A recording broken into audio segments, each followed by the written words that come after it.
funny, though. They've been fun the last 2 years. It was just a different kind of fun. And is Matthew Tkachuk the man or what? Oh. I mean,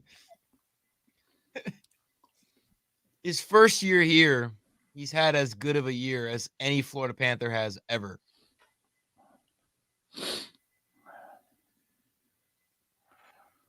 That was what? His fourth game-winning goal of the postseason?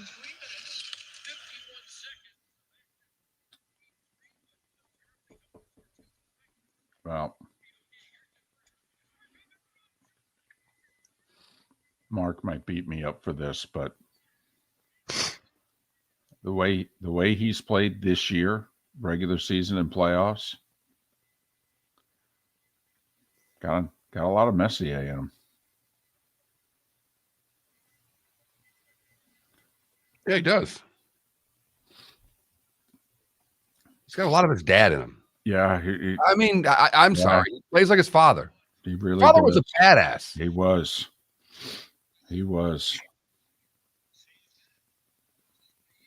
He's 25 years old. You should have saw his father play. Who did he play for the most part? Mostly St. Louis. And then the Thrashers, right? Yeah. Didn't enjoy a lot of playoff success either in his career. I don't believe he did. I'm trying to think, did he have a St. Louis team? I mean, they didn't go to the finals, but I don't even know if they went to the conference finals.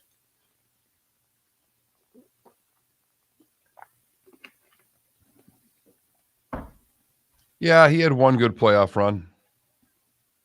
And he started with Winnipeg, went to Phoenix, and then St. Louis. And that year in St. Louis, they got him. They played 15 playoff games. Oh, okay. So they went to the third round at least. I think that's when the Wings beat them.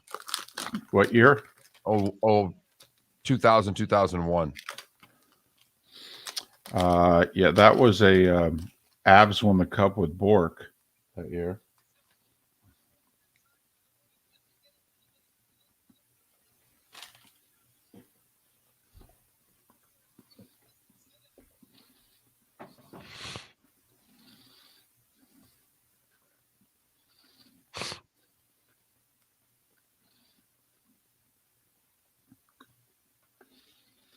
I can't even get into the Vegas-Dallas series compared to how entertaining the Florida-Carolina series has been. It's like a different brand of hockey.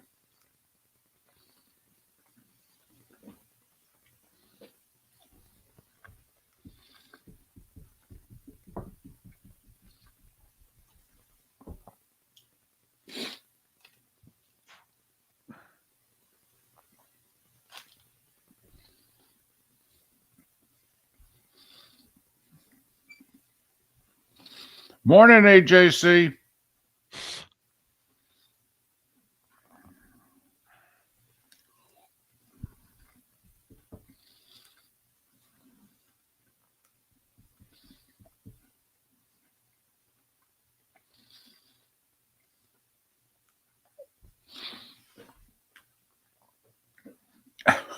Look at Paul channeling his inner Jim Nance.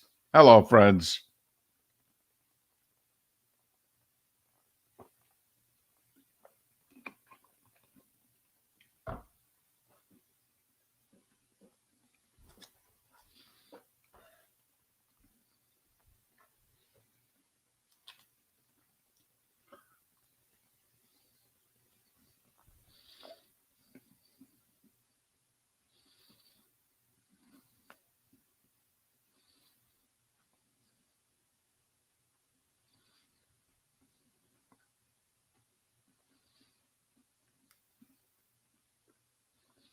Could have an Idaho-Newfoundland ECHL final. Ooh. Either way. The travel for either one, but Idaho, Newfoundland. Holy mackerel. Yeah, I mean, because really and truly, the Everblades in Toledo is easy. You fly to Detroit. But you did the Idaho. The Fort Myers to Boise.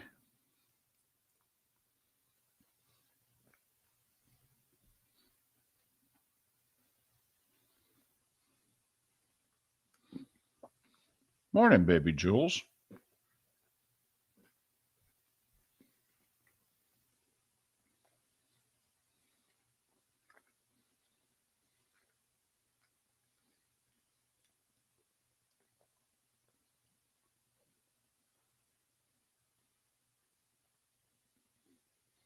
Ten seconds.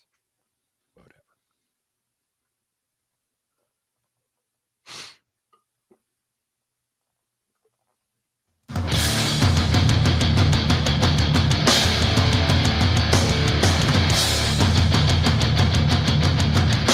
You are listening to Miller and Moulton, exclusively on the Florida Sports Network. And now, here's Mark Miller and David Moulton. Top of the morning to ya. How about them Panthers?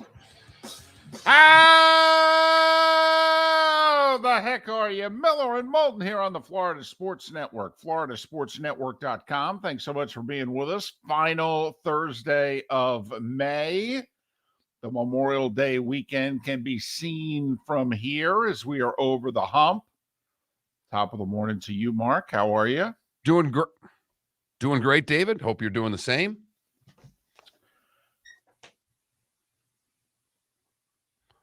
Think we're working now. Well, I hope so. On button. I hope so. But you know who's working?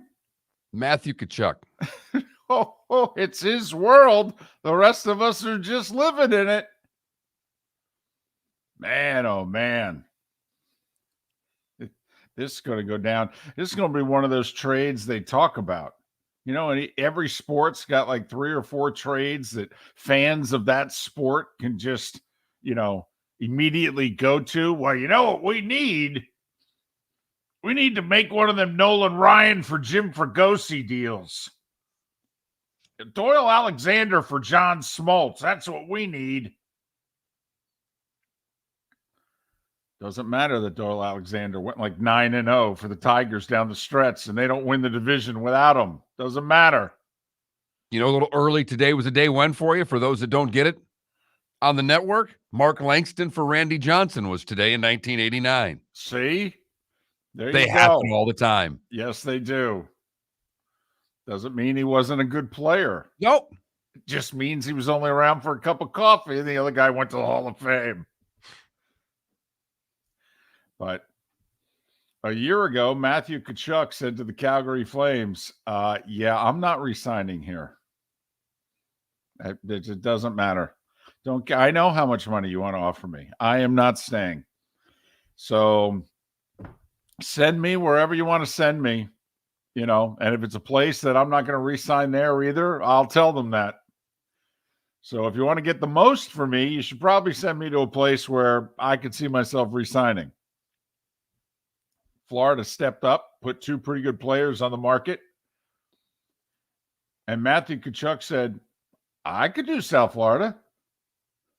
Oh, yeah, I could do it. There's no taxes there, right? We're playing golf by like 2 o'clock every day. Damn. Yeah. Sign me up. Yeah, I could do that. Uh-huh. Go to the rink in shorts and flip-flops. It's a little different than it was in Calgary. I'm in. And a goaltender who was a bit lost found himself. And then some. Wasn't even the starter at the beginning of the playoffs. This is epic. How many guys have won the Conn Smythe who weren't even in the lineup at the first week of the playoffs? Well, I will say Matthew Tkachuk is giving Bobrovsky a run for his money for the Conn Smythe because they would rather give it to a skater than a goaltender. That is true. And the performance that he put on in the conference final is going to elevate his status heading into the Stanley Cup final. And for just the second time in franchise history, and for the first time in 27 years, hello, the Florida Panthers will skate for Lord Stanley's Cup sometime next week. Could be a while. fact, it looks like the hockey layover is going to be longer than the basketball layover. And that could be a week if the Heat win tonight. We'll get to them in a moment. By the way, they're back to being like a 37-point underdog again. It's amazing what one half by Jason Tatum has done. People picking the Celtics are going to be the first team to come back from 3-0 down and win in NBA history. Heat are nearly a double-digit underdog tonight. We'll get to that in due time. Hey, you think this has legs? Like, we'll win or lose over the next 2-3 weeks. Okay. The guts of this team's coming back. I mean, hell, Bob's under contract for 3 more years still. I mean, I think they're if we were to, you and I, hockey guys, if we were to write down their top 5 skaters, forwards and defensemen, I think they're all under contract through at least 25, 26. Some are under contract for 5 more years. Legs in what way? Meaning in the community that the team has legs, and this has been the 2-year moment because the President's Cup can't be just pushed to the side because it was a great regular season and it built a lot of momentum for the team. It was just the balloon was burst a lot earlier than they expected. Right. So are you saying this 2-year run establishing them as a what? Well, no longer a punchline, no longer a joke, no longer an assumption that you can show up at 7:00 and just walk in and get a ticket. Oh, I think you'll be able to show up at 7:00 next year for every game but opening night and get in. Okay. I do. All right. Well, that's what I'm asking. This is South Florida. They're fickle fans, man. I mean, Felipe's all on board. He's got the jersey on. That thing will disappear by November. He will have forgotten all about it, and he'll be on to whatever the next thing is. That's the way the South Florida fan mentality is. What's the next thing? If they're good and they continue on at a pace, I think when the playoffs start, I think there'll be some momentum as long as they're in the playoffs. I'll tell you what, though, this team's pretty cool. Like, the team that won in their 3rd year of existence, they played that defensive system. And the fans embraced it, the whole rat thing. That was really the only cool thing about that Florida Panthers team, quite frankly, was the fans throwing the plastic rats on the ice. It was not an aesthetically pleasing style of hockey. I mean, the Panthers, Roger Nielsen was their coach. He was into, it wasn't quite the neutral zone trap mark, but you know what I mean? Those Florida Panthers teams wanted to play 2-1 games, and, they almost bored you to death. This team's entertaining. But you are asking if they can become Tampa light.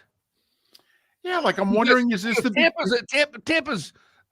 We've talked about this, and I know we're on in the Tampa market. We haven't been, and you've got if you found us, we thank you in the Tampa area. We know you've got your stations that do just Tampa sports 24/7. Well, that's not us, but we get it. I'm a Detroit Red Wing fan. David's a Ranger fan. The Lightning have it going on. That's a legit top 5 franchise in the league. Yes, absolutely. And that's what I'm wondering, they had their moment early on where the early days of the Lightning, they hosted the Flyers, 27,000, and then, they were bad. And then they won the Cup. But unfortunately for them, they won the Cup going into a year-long lockout. And it took them a few years, to get it going again and some high draft picks. And then now, they've been on a hell of a run here. But I'm just wondering, is this... You think this is the beginning of something for the Panthers where it sticks like it did with the Lightning? I don't. Okay. I want to be wrong. I'd love to be wrong, but this year, hell, you could go to a Miami Heat game halfway through the season and probably get a ticket before the game because they weren't as good in the minute, and that's their team. So it all depends. Miami depends strictly on performance. How good are you? We'll follow you if you're really good. And that's about it. Well, this spring, they're really good and they're really entertaining. And they are in the Stanley Cup final. Another 1-goal win. As dramatic a win that is a non-overtime win, quite frankly, in the history of the Stanley Cup playoffs. They won the game with less than 5 seconds to go in regulation. It tied the latest series winning goal in the history of the Stanley Cup playoffs in regulation. This team's got drama. Mark, what are they? 6, 7 overtime wins? Okay. 8 straight road wins. Now they're winning games in historic fact. Think about how the series began. 6th longest game in NHL history. How did it end? Well, as dramatic a regulation goal as we've ever had. Oh, I'll be damned. Florida Panthers are like script writers are submitting material. They're looking at it. They're going, yeah, we could do that. Ah, okay. That's not crazy.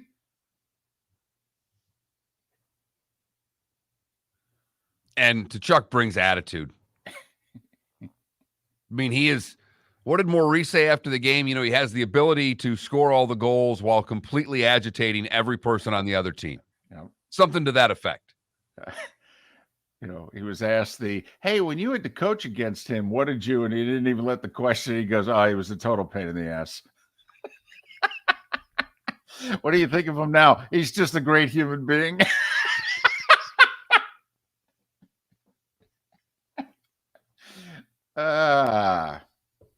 Good for them.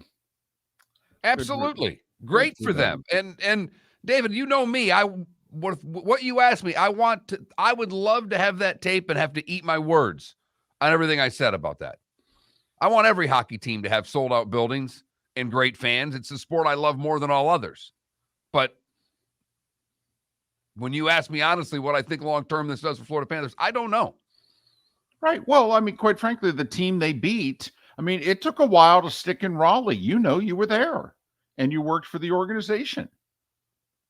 I mean, it took a while to stick. You know, they had an early run to the finals. What, like their 5th year in Raleigh, they went to the finals, ironically, with Paul Maurice as head coach.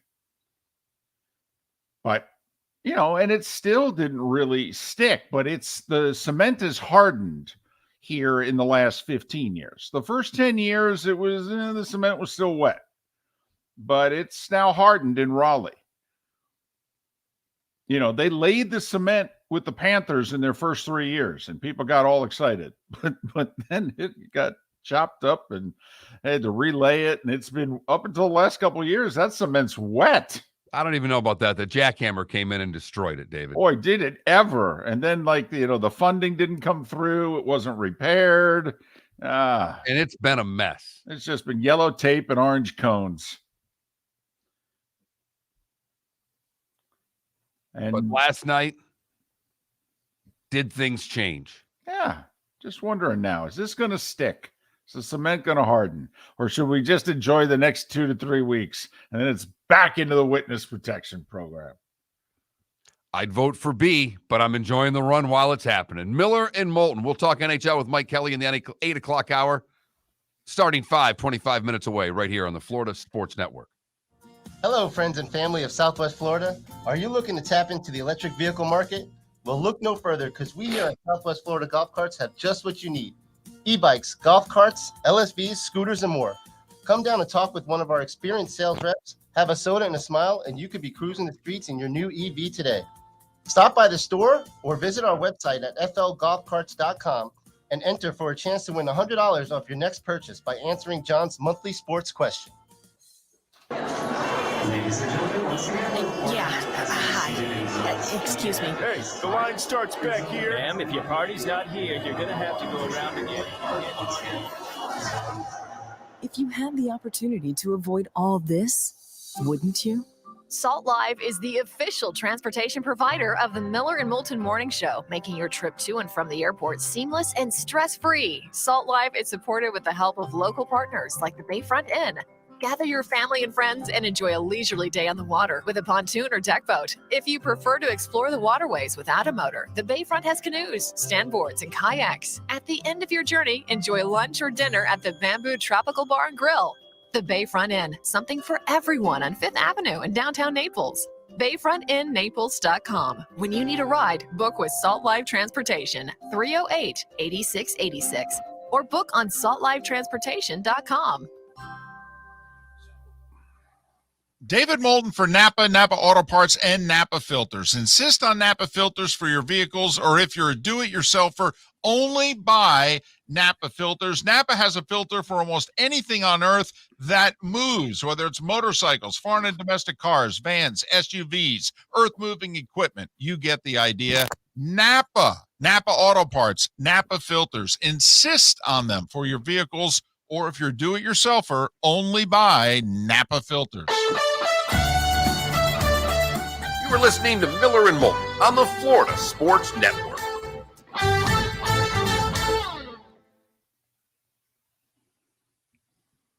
I'll go under 78, but I think if you put it at 74, it'd be a tougher bet, Shimko. Is it a par 71 or 2?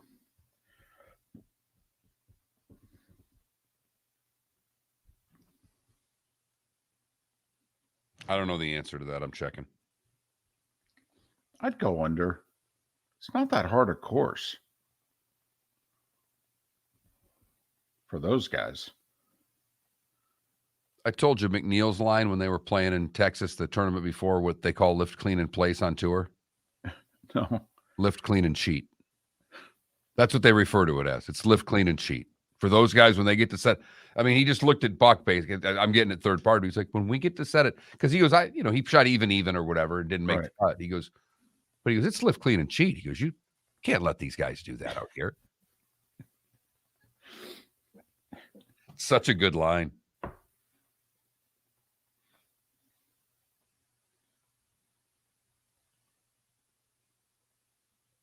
$70.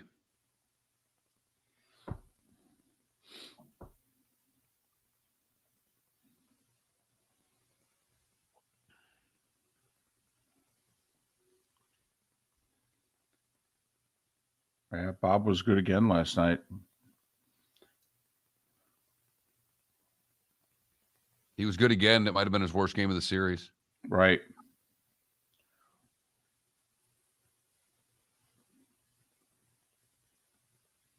I was surprised he didn't see the first goal. Maybe, that wrister from the blue line there that hit the post and fell near him and the guy tapped it in. I was surprised he didn't see that one.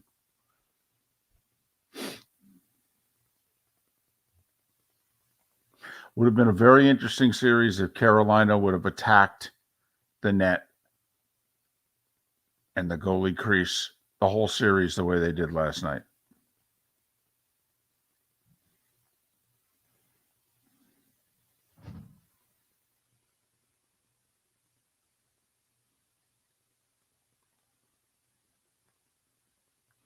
Ambien, I didn't realize that I've never heard anybody say, quote, I can't stand the Golden Knights, unquote.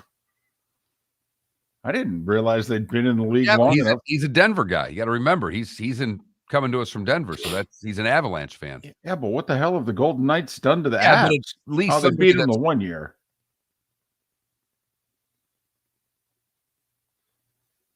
I'm impressed you've got some angst towards them. That's good stuff.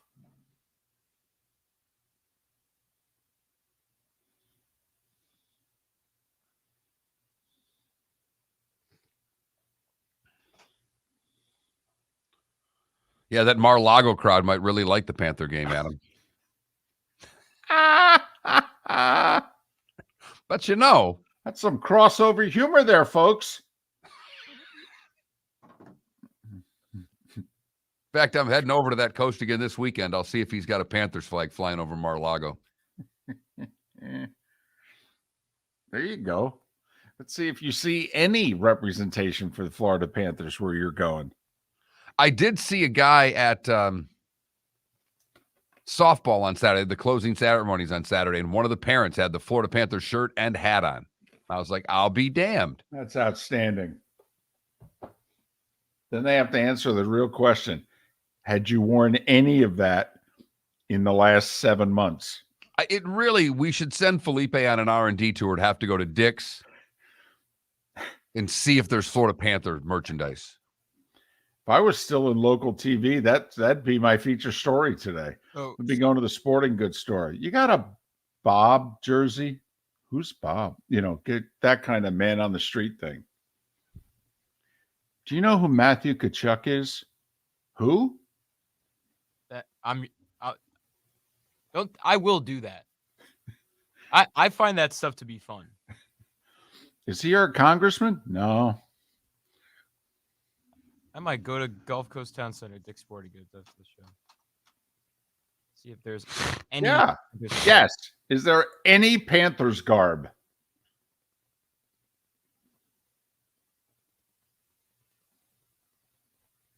Then head over to the other side of the mall to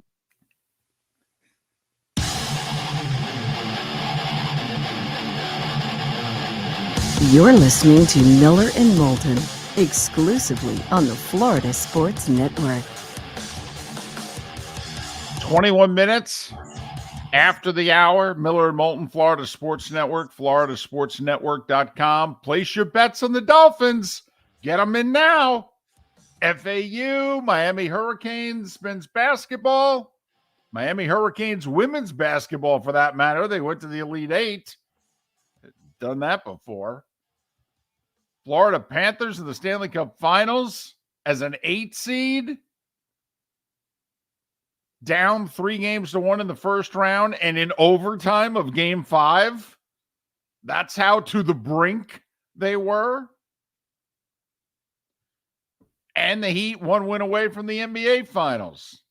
Might as well place your bets on the Dolphins now, baby. This is happening. It's a South Florida year, and the rest of us are just watching it. No? We'll see. I love your enthusiasm, David. I love how you tie these all together. One has nothing to do with the other. It does, Mark. It does. I've always believed that. Well, you've believed it, but one has absolutely nothing, positively nothing to do with the other.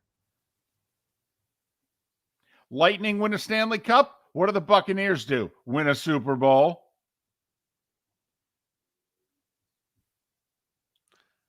Who won the Super Bowl this year? That would be Kansas City. How the Royals doing? Well, that does hurt the theory. Okay, Okay. The hypothesis doesn't apply to everything. I'm just saying when you get more than one, once you get to 2, you can get to 17. Is what I'm saying. It can all fall into place. Just that once the karma spreads, if it can leave the parking lot, Mark. If it can leave the parking lot and attach itself to another entity, then we're on to something.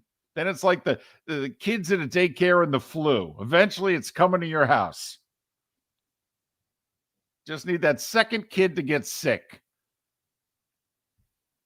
Started March Madness, and once that happened, baby, the flu it was on.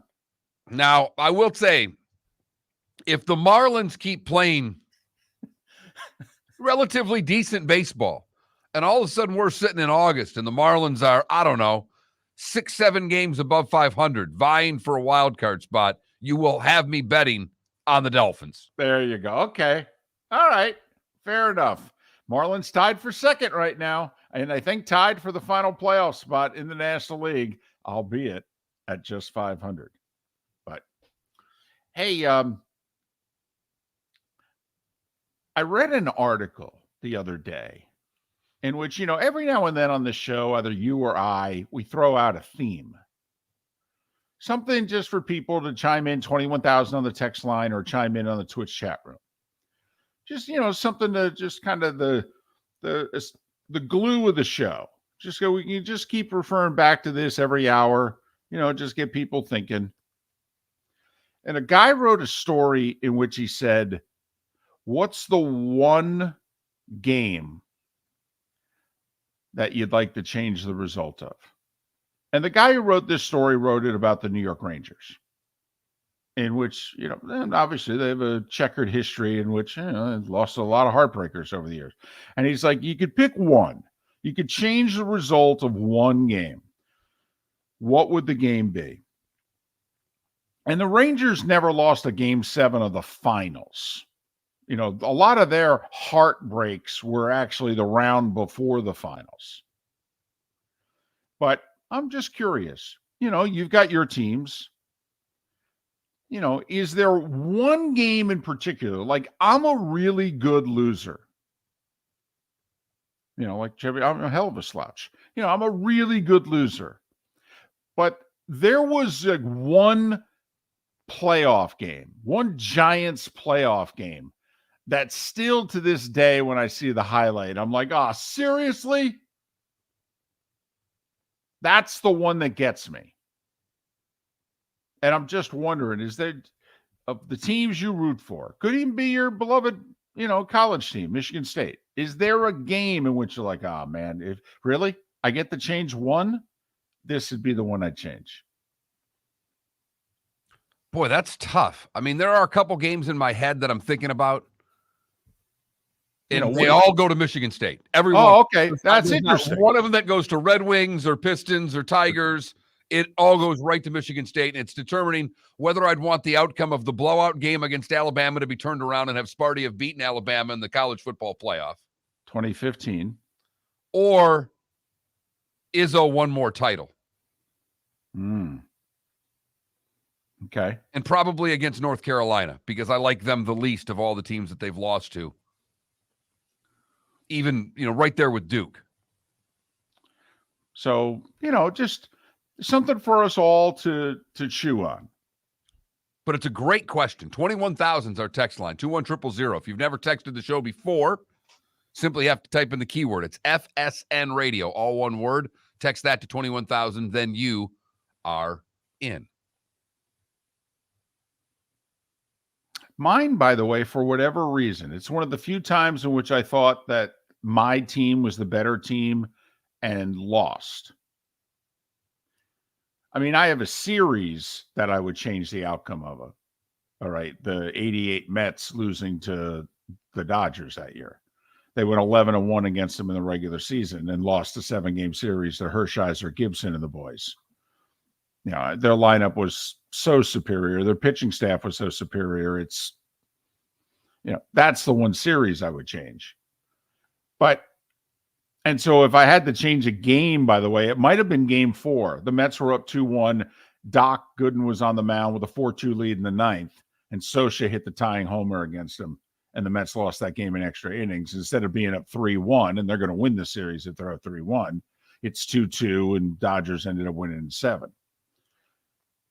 But so that might be the game, Mark, because also at game 7, obviously, because you could change the outcome of game 7 and get the result yeah, you want but for the series. I could, but Hershiser threw like a 3-hit shutout and beat him like 7-0. I mean, that to me, I feel as if Well, I don't know. Change the outcome of a game. I know. Who gives a damn if it was 7-0, 1-0, 47-2? I just feel as if it's true. It falls under the premise of the question. If you were to change the result of a game, I just think you're asking a little bit too much to change the result of like a 7-0 baseball game. Well, I mean, my first game that I thought of was a blowout.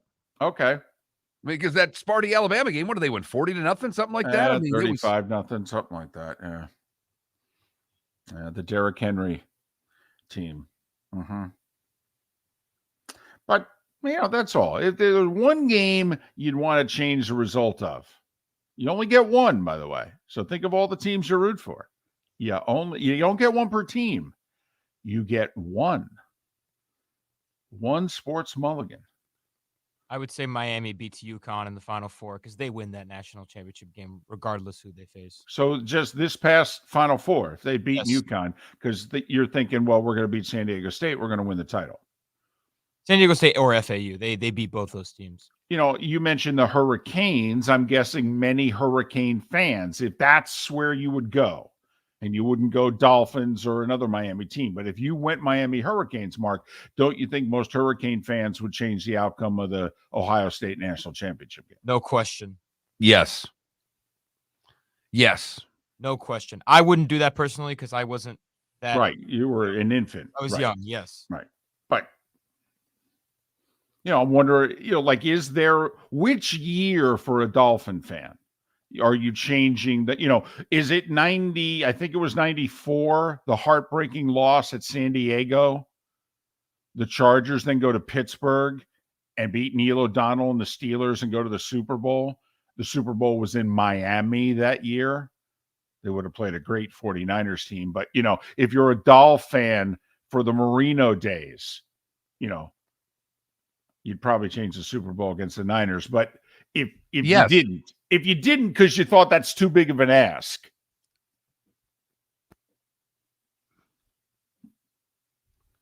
You don't understand this whole wish thing. I get one wish and I can change whatever I want. But, that game was too much of a blowout. So we're going to leave that one alone. I got to find a close game. Let's go back to the drawing board. David Moulton for Napa, Napa Auto Parts, and Napa Filters. Insist on Napa filters for your vehicles, or if you're a do-it-yourselfer, only buy Napa filters. Napa has a filter for almost anything on earth that moves, whether it's motorcycles, foreign and domestic cars, vans, SUVs, earth-moving equipment. You get the idea. Napa Auto Parts, Napa filters. Insist on them for your vehicles, or if you're a do-it-yourselfer, only buy Napa filters. Hello, friends and family of Southwest Florida. Are you looking to tap into the electric vehicle market? Well, look no further, because we here at Southwest Florida Golf Carts have just what you need. E-bikes, golf carts, LSVs, scooters, and more. Come down and talk with one of our experienced sales reps, have a soda and a smile, and you could be cruising the streets in your new EV today. Stop by the store or visit our website at flgolfcarts.com and enter for a chance to win $100 off your next purchase by answering John's monthly sports question. Ladies and gentlemen, once again. Hi. Excuse me. Hey, the line starts back here. Ma'am, if your party's not here, you're going to have to go around again. If you had the opportunity to avoid all this, wouldn't you? Salt Live is the official transportation provider of the Miller and Moulton Morning Show, making your trip to and from the airport seamless and stress-free. Salt Live is supported with the help of local partners like the Bayfront Inn. Gather your family and friends and enjoy a leisurely day on the water with a pontoon or deck boat. If you prefer to explore the waterways without a motor, the Bayfront has canoes, standboards, and kayaks. At the end of your journey, enjoy lunch or dinner at the Bamboo Tropical Bar and Grill. The Bayfront Inn, something for everyone on 5th Avenue in downtown Naples. BayfrontInNaples.com. When you need a ride, book with Salt Live Transportation, 308-8686, or book on saltlivetransportation.com.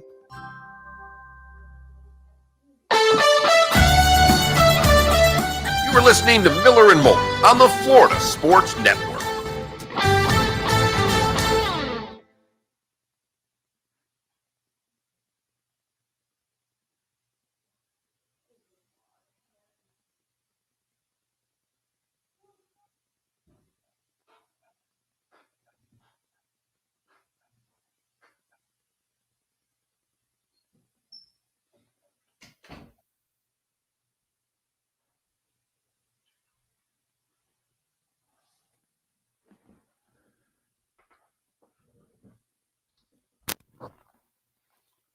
I think that last segment sums up our entire show's history.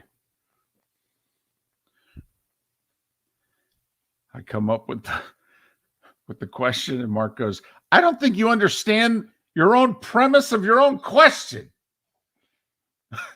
Oh, got a point.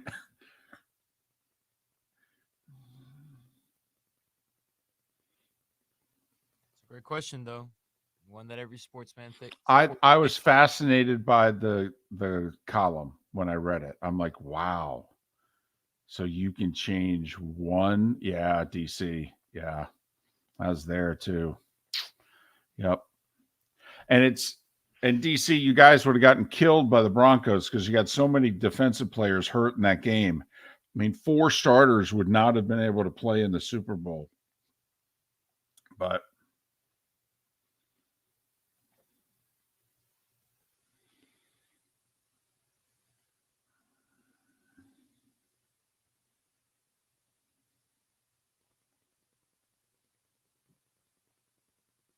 The other one I was thinking of, it's kind of obscure, but 2016 second round Miami Heat Game 7 in Toronto, they lose that If they win that, you get a LeBron D Wade conference finals. Oh, God.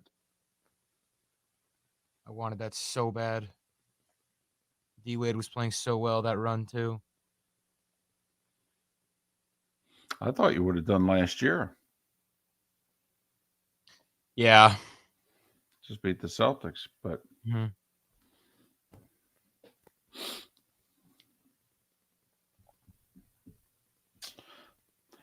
fam, you don't even have to change a half. You just have to change a quarter.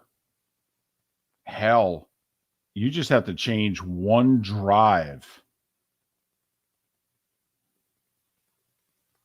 When you were up 2 scores and they had Ryan throwing on 3rd down, he gives up the sack fumble.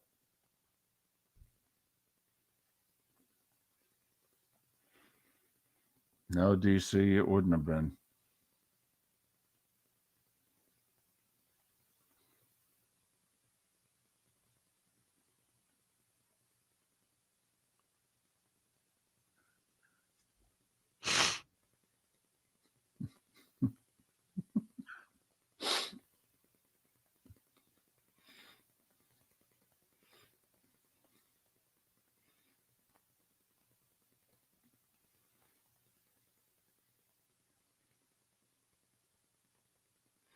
See, Mark, to me, that's like a TCU fan asking to change the outcome of the national championship game. You know, You said you could change the outcome of one game. I know you're right. I know you're right.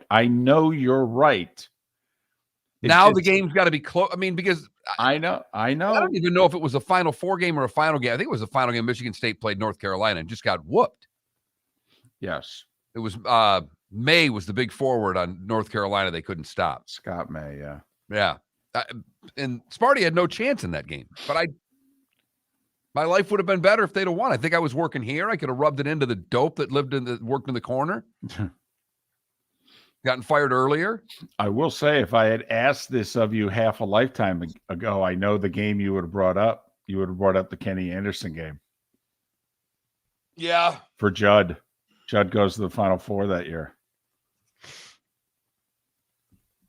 That was a 2-pointer, and it was after the buzzer. But other than that, But besides that, they were all over that call. He didn't get the shot off in time, and it was only a 2, not a 3. What could we have gotten wrong? I wish Kawhi didn't make that shot.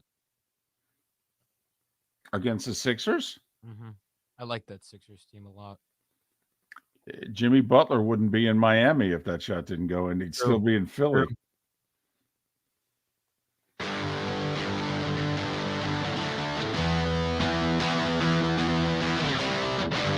You're listening to Miller and Moulton, only on the Florida Sports Network. I hope you were with us the last segment, because it really personifies the 17 years that Miller and Moulton have done a radio show together. The last segment. I came up with the question. a great question, by the way. A terrific question. Not an original one. I read a story and I just took their question and then used it. R&D. Right. You got 4 hours. You need R&D. So guy wrote a column recently in the New York Post in which he's a beat writer for a team. And he just said, hey, if you're a fan of this team, you could change one game's outcome. Which would it be? Ooh. So I ask all of you, 21,000 on the text line, Twitch chat room, you can change the outcome of one game. Which one would it be? And not one game per team, by the way. Not all your teams that you root for. You root for one, you root for five, whatever. You can only change the outcome of one game. That seems pretty, there's nothing complicated about that question, right? No, and actually, it would seem to be impossible to have a wrong answer to that question. So then I, the person who brought the question up, then said, well, wait a minute. You can't turn a blowout into a win. I mean, come on. That's That's not right. The game's got to at least be competitive. Which point Mark basically read me my own question back to me and said, I'm sorry, where here does it say comma, but the game must be close, comma. I didn't hear that. So you're right. I know. Eeyore, I know you're right. Time for The starting five. 5 stories you need to know. It's the starting 5 on Miller and Moulton. Here's number 1.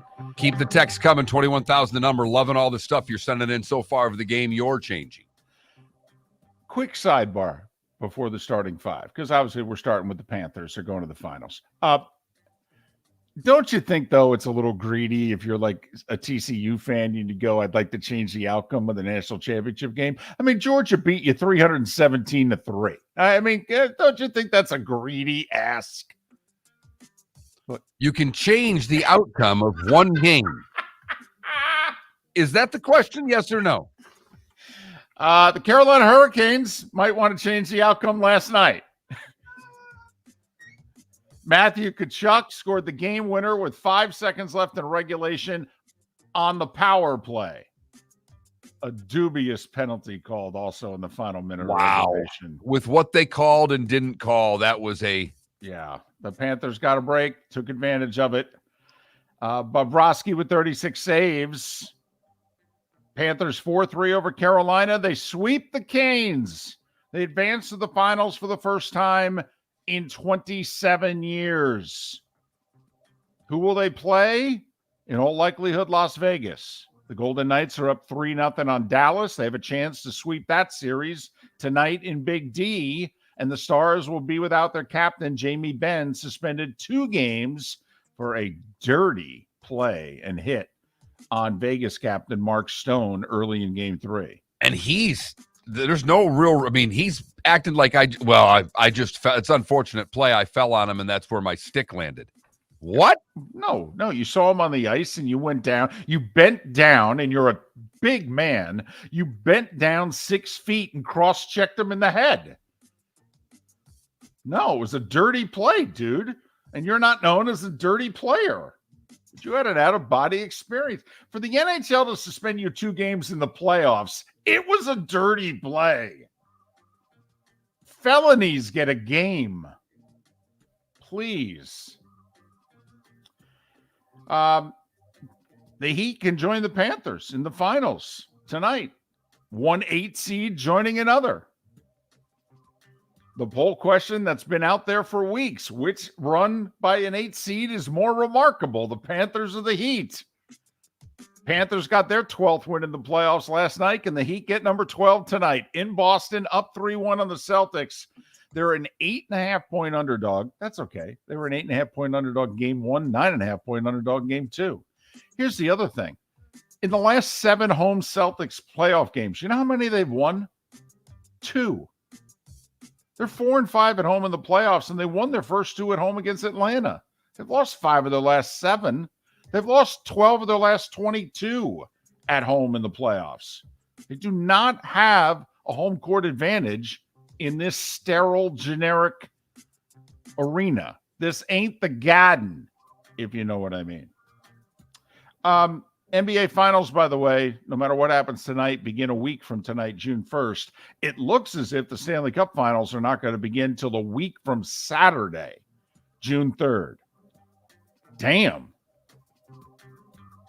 I did read something that said they could move them up if it ends tonight. That subject, basically it said subject to availability, So Right. We'll see if Vegas closes out tonight, if the NHL makes a smart move and moves the Stanley Cup Finals up. I would love for them to move it up to like Wednesday of next week, Tuesday or Wednesday. It's going to start in Vegas because they have home ice. The NBA Finals will be Thursday, Sunday next week. If I'm the NHL, I want to kind of maneuver around that. I also want to beat them to the punch. I'd like to play game 1 before they play game 1, but that's me. One other basketball note, really 2.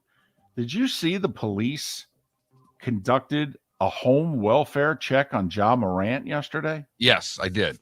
So Morant sent out a series of tweets, told his father he loved him, his mother he loved him, and his daughter that he loved her. And then he sent out a tweet that said, bye. And his family thought he was going to kill himself. So they called the authorities and said, could you go over to his house like now? They knocked on the door. He apparently was sitting in the living room watching TV. They said, what's this tweet all about? He said, I'm just taking a break from Twitter. I go, well, your family thought you were going to kill yourself. Oh, okay. So hopefully, it was just a misunderstanding. Oh, by the way, the guy who was running the LA Clippers left to go run the Washington Wizards. That's an interesting career move. He got a promotion and a raise and all that, but he goes from GM to president, but still, you're getting a new arena in LA. It's LA. Anyway. He's done with Kawhi.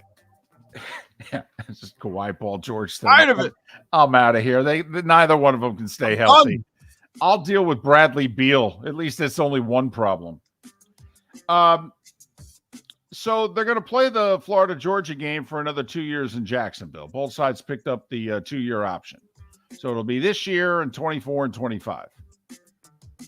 If you read the comments from both ADs, Scott Strickland and Florida are basically like, yeah, we'll never move the game.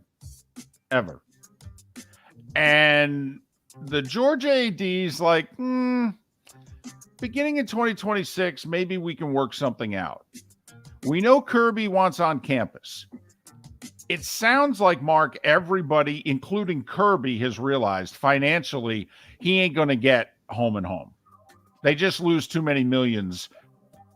But Georgia wants, apparently, the neutral site game every other year to be in Atlanta.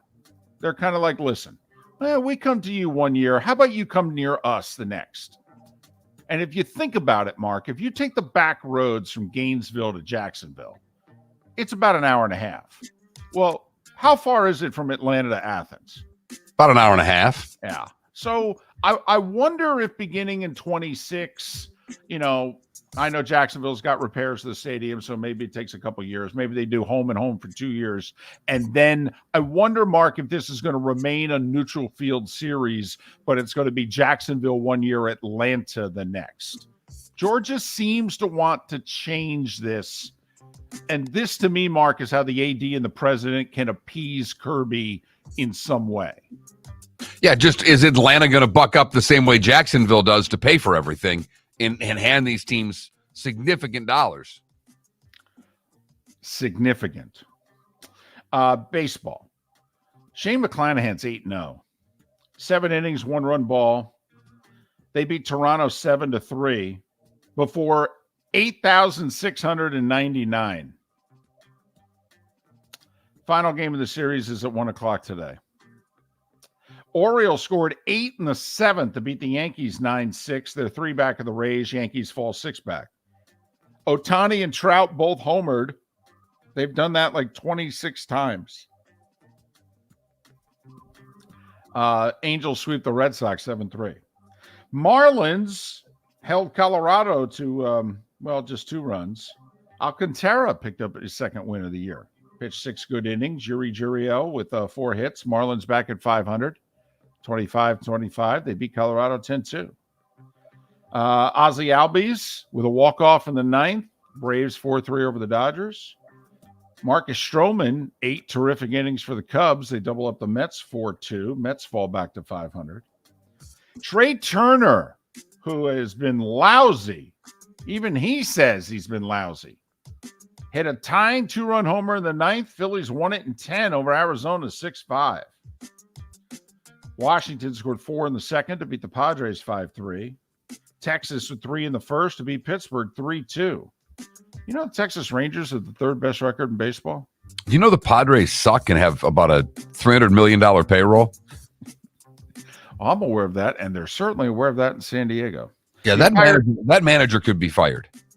That's the entire season sold out, however. By the way. I understand. Okay.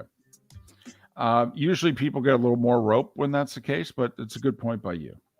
White Sox 6-0 over Cleveland. They scored 5 in the 4th. Twins, Joe Ryan 7-1. They beat San Francisco 7-1. Milwaukee, second straight shutout of Houston, 4-0. Cincinnati, 10-3 over St. Louis. Detroit, 6-4 over Kansas City. And Mark, the Oakland A's lost again. They are 10-41. Their winning percentage is below 200. No team 50-plus games into the season has had a winning percentage below 200 since the 1932 Red Sox. 91 years you've got to go to have a team this bad at this point of the season. 10-41. That's the bad news. Good news, looks like the A's have a deal in Vegas. The county and the state and the A's say they've reached a tentative agreement. $300 to $400 million of public money. They'll vote on it in the next week and a half. And if they don't get the vote in the next week and a half, they're going to do a special session. The governor, the county officials, they all want to do this. So it looks as if the A's are getting their 30,000 seat dome stadium ready for, I think it's 2027. So what will be interesting is they have a lease in Oakland through next year, but in 25 and 26, they got to find a place to play. College baseball, the Gators with 4 in the bottom of the 11th to beat Alabama 7-6. Top 10 matchup in the SEC tournament today, Florida and Vandy in the winner's bracket. How about that? JU a winner, Stetson a loser in the A-Sun tournament. FAU a loser, FAMU a winner, Bethune a loser in college baseball. Canes and NC State to start the ACC tournament today. Remember the punt god, Matt Ariza? Yes. Cleared of all Right. anything. So he's working out for the Jets. Remember, he was drafted by the Bills. Steelers signed linebacker defensive end Marcus Golden. Steelers have made a lot of nice, low-priced veteran signings this year to provide depth at positions where they've needed it. Don't sleep on the Steelers. Washington tight end Armani Rogers tore his Achilles in a non-contact drill yesterday. He's likely out for the year. Colonial gets underway today, and that PGA Club Pro Michael Block, he's in the field. Let's see if he makes it to Saturday. And This will be interesting to see how he plays there. Yeah, Because now there's expectations for the guy, even though there shouldn't be.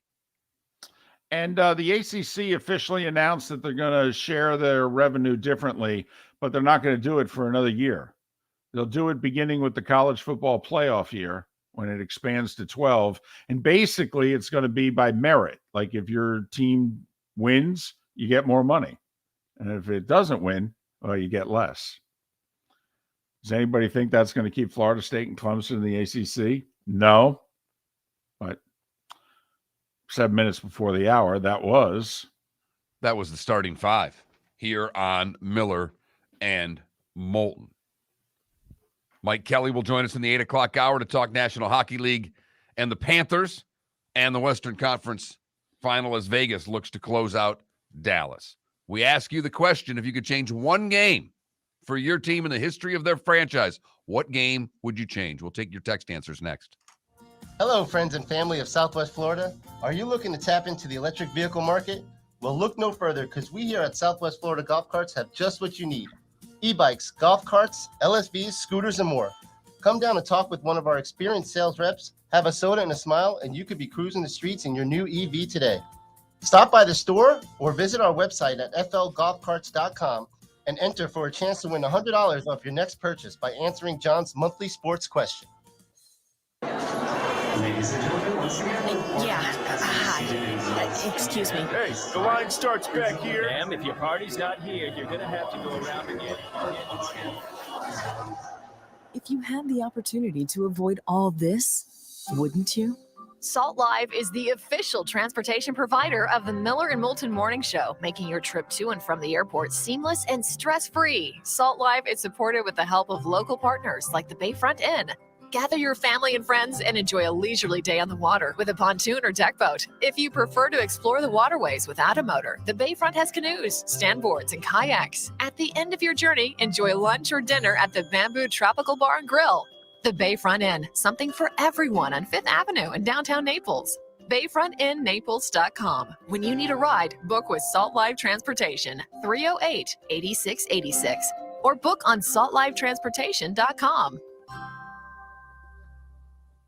David Moulton for Napa, Napa Auto Parts, and Napa Filters. Insist on Napa filters for your vehicles, or if you're a do-it-yourselfer, only buy Napa filters. Napa has a filter for almost anything on earth that moves, whether it's motorcycles, foreign and domestic cars, vans, SUVs, earth-moving equipment. You get the idea. Napa Auto Parts, Napa filters. Insist on them for your vehicles, or if you're a do-it-yourselfer, only buy Napa filters. Miller and Moulton here for the Clutch Vodka Play of the Day. Mark, remember Nick Charles, Fred Hickman, the CNN Play of the Day? Yeah, CNN did a nightly sports show. That was a while ago. Yes, it was. Just work with me. Everyone liked the pod, the Play of the Day. So how about we have the Clutch Vodka Play of the Day? Sounds good. Fun. Smooth. Like Clutch Vodka. Listen weekday mornings for the Clutch Vodka Play of the Day. That's Clutch with a K. Located on the East Trail, locally owned Naples Tiki Bar and Grill is an outdoor eatery next to the Hitching Post Shopping Center. Island-inspired food with a true tiki theme. The best place in Naples to enjoy the beautiful weather in Southwest Florida. The Naples Tiki Bar and Grill offers a great menu for dine-in or takeout. Enjoy our famous pulled pork, huge burgers, and tiki bar cocktails. Don't miss happy hour every day from 3 to 6 and live music 7 days a week. See you soon at the Naples Tiki Bar and Grill, 11498 Tamiami Trail East. You were listening to Miller and Moulton on the Florida Sports Network.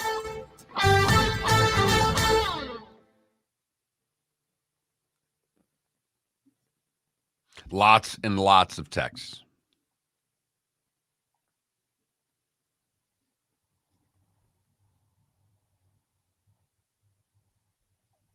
I tweeted it, so maybe we'll get some tweets as well.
By the way, Philly, on these like plays of the day, you could start them a few seconds earlier. Like sometimes it's like 3 seconds and then the highlight happens. If you know, I don't know what is available for you, but like I think we all know what the play of the day is going to be today. Like,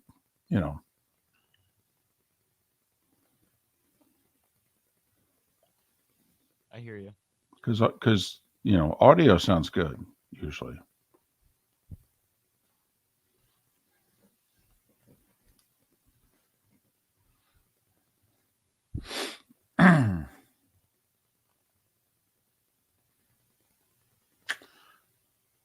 Paul, my understanding is Felipe is in Panthers garb today.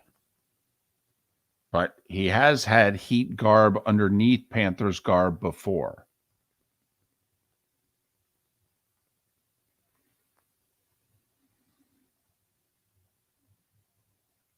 We'll be able to see coming up. I should just do my own report and be like, can you name 3 players on the Florida Panthers?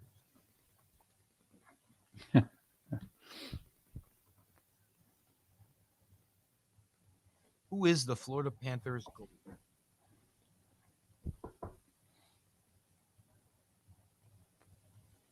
There, I turned myself up a little bit.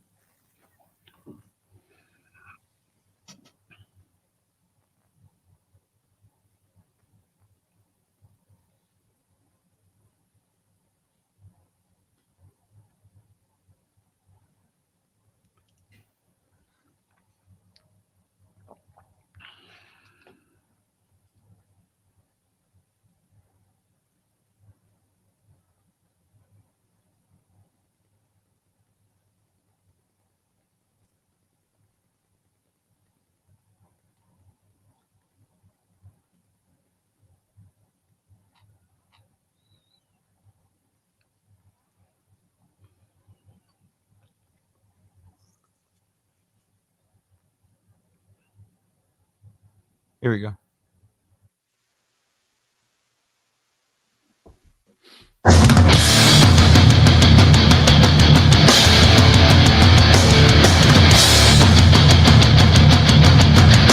You are listening to Miller and Moulton, exclusively on the Florida Sports Network. And now here's Mark Miller and David Moulton. It is hour 2 of Miller and Moulton on this Thursday, the final such Thursday in May. Memorial Day weekend coming up. We will be off Monday. Hope you all have a safe and enjoyable holiday. Miller and Moulton, the Florida Sports Network, floridasportsnetwork.com. Basking in the glow of the Florida Panthers advancing to the Stanley Cup Finals. First time in 27 years, just the second time in their franchise's history. And can the Heat double down? Can they follow them up? Can they advance to the NBA Finals tonight? Up 3-1 on Boston, but having lost Game 4 at home. Can they bounce back? They've yet to lose 2 in a row in the playoffs. Big underdogs tonight, 8.5 points. Heat, Celtics, Miami wins. They, too, will be in the finals. But we have a question today. And let's face it, some questions are better than others. This one apparently is pretty good. A lot of people, Mark, want to chime in and answer this. You only get one, by the way. Uno. That's even part of the question. But you can change one game for your favorite team or any team or whatever it is you want to change. One outcome in sport. What would that outcome be? What would you change? The very first person, David, said it's easy. Ref makes the right call. In Ohio State, Miami game, Miami beats the Buckeyes. See, it's easy. Right. We knew that would come up. We absolutely knew a Canes fan would go back to the 2002 BCS title game. Here's the one thing a Canes fan never likes to hear is there was about 3 minutes to go in that game, and Ohio State had a 3rd and 9. And Krenzel threw an out to Chris Vance, who caught the ball inbounds for a first down and was ruled to be out of bounds. And they didn't have replay then. So Ohio State had a punt. Miami gets a nice return, moves it down, kicks a tying field goal. Then the drama in overtime happened. If we had replay, sorry, Mark, we had replay, Ohio State gets a first down. They damn near run out the clock. They win that game in regulation 17-14. But once again, we're changing the outcome of the game. So that right. Game, easy to say we just changed the outcome. Right. This is a lot easier for those Canes fans because when you get into that, facts get in the way of how that game was played. Right. This is easy. We just final score, erase it. No. A lot of people going Dolphins Niners Super Bowl. Wow. I wondered how many would go like Dolphins Chargers playoff game in 94. Stoyanovich shanks the kick that would have won it. They blew a 20-point lead, did the Dolphins. Most people felt they would have gone to Pittsburgh the next week. Would have been the great Dan Marino storybook. He goes back to his hometown, beats the Steelers in the AFC title game. Then where was the Super Bowl? In Miami. Miami would have played the Niners 10 years later. This one's interesting to me. Miami Buffalo playoff last year to break the playoff winless drought. Obviously a younger fan. Right. By the way, another Dolphin fan said the 92 AFC Championship game. People forget that. Dolphins hosted the Bills. That was the year the Bills were the wild card. They came back from 35-3 against Houston. Dolphins hosted them. And Thurman Thomas ran all over them. I think 29-10 was the final. That's what that Dolphin fan said. He goes, I'd like to change the outcome of the 92 AFC Championship game. Which is okay because you would have gone to Pasadena and the Cowboys would have just destroyed you. But that's okay. I get it.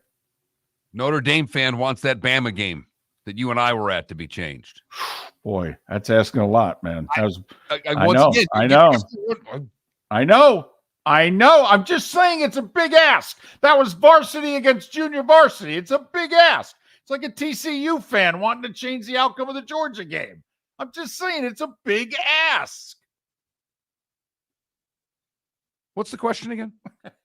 You can change the outcome of any game. Of any game. It's not, right. You can change the outcome of any game unless that game was a blowout. That's not part of the question. No, it's not. The question does not say you can change the outcome of any close competitive game. No, it does not say that. It's just you can change the outcome of any game. My assumption was most of you would change, the close competitive, really gut-wrenching result. Wisconsin over Duke in the 2015 NCAA final was likely the best chance for my Badgers to win a national title. It still hurts. Okay. I hear you. You upset Kentucky in the semis and they were unbeaten. And yeah, good team too. At least 2 NBA players, right? The guard and Kaminsky. Oh yeah. No, that's a terrific team. As a Cowboy fan, I wish they'd have ruled the Des Bryant a catch against Green Bay because we would have won that game and most likely the Super Bowl. Remember, we're not changing calls here. You're changing the outcome of the game. So the call would have been changed. It's just we're not changing calls. We're changing the final score. A couple of racing fans, by the way, have chimed in, all right, in the Twitch chat room. Okay, Stumpy said, I'd like to change the outcome of the 2007 Daytona 500 where Harvick edged Mark Martin and Mark never won the 500. Paul said, I'd like to change how the 2001 Daytona 500 ended. I think we could all vote for that. What if we take it way back? Buckner makes the out. Yeah, well, then the Red Sox, once again, you're not changing a play. You're changing the result. So, Dave Henderson hits, Red Sox score 2 in the 10th. They're up 5-3. So pick the final score, but remember, Buckner makes the out. We go to the 11th. The game's already tied when the ball went through Buckner's legs. So you want to change the result. That means the curse ended in 86, not 04. AFC Championship game in 98. A Jets fan hears the Jets lose to Broncos after the halftime lead 23-10. Yeah, they were up 10-0 too, dominating the game. Elway completed a bomb, and the rest was history. Niners fan wants to change the Niners-Eagles playoff game. That really? Well, that's the one you want to change? You're up 10 in the fourth quarter against the Chiefs with 8 minutes to go in the Super Bowl. You want to change the NFC Championship game? Okay. Similar text, one on the text line, one to my phone, that say too many Viking games to pick just one. Oh, come on now. There's one. No. Come on now. Unless you go all the way back, you want to change the outcome of Super Bowl 4, any one of the 4 Super Bowls. But, come on now. In the last 45 years, there's one game you want to change. NFC title game at home, the 15-1 Vikings team, 98 season. Gary Anderson missed the kick late in regulation that would have iced it. You lost in overtime to the Falcons. That's the game you're changing. Come on now. Patriot fan chiming in with the loss to the Giants in the Super Bowl. There you go. Needless to say, Falcon fans have then turned around and said, would kind of like to change that 28-3 game. That's been said in the Twitch chat. How about this one? I would change the outcome of the Bears-Miami Monday Night Football game. Oh, look at you. That's saucy right there, David.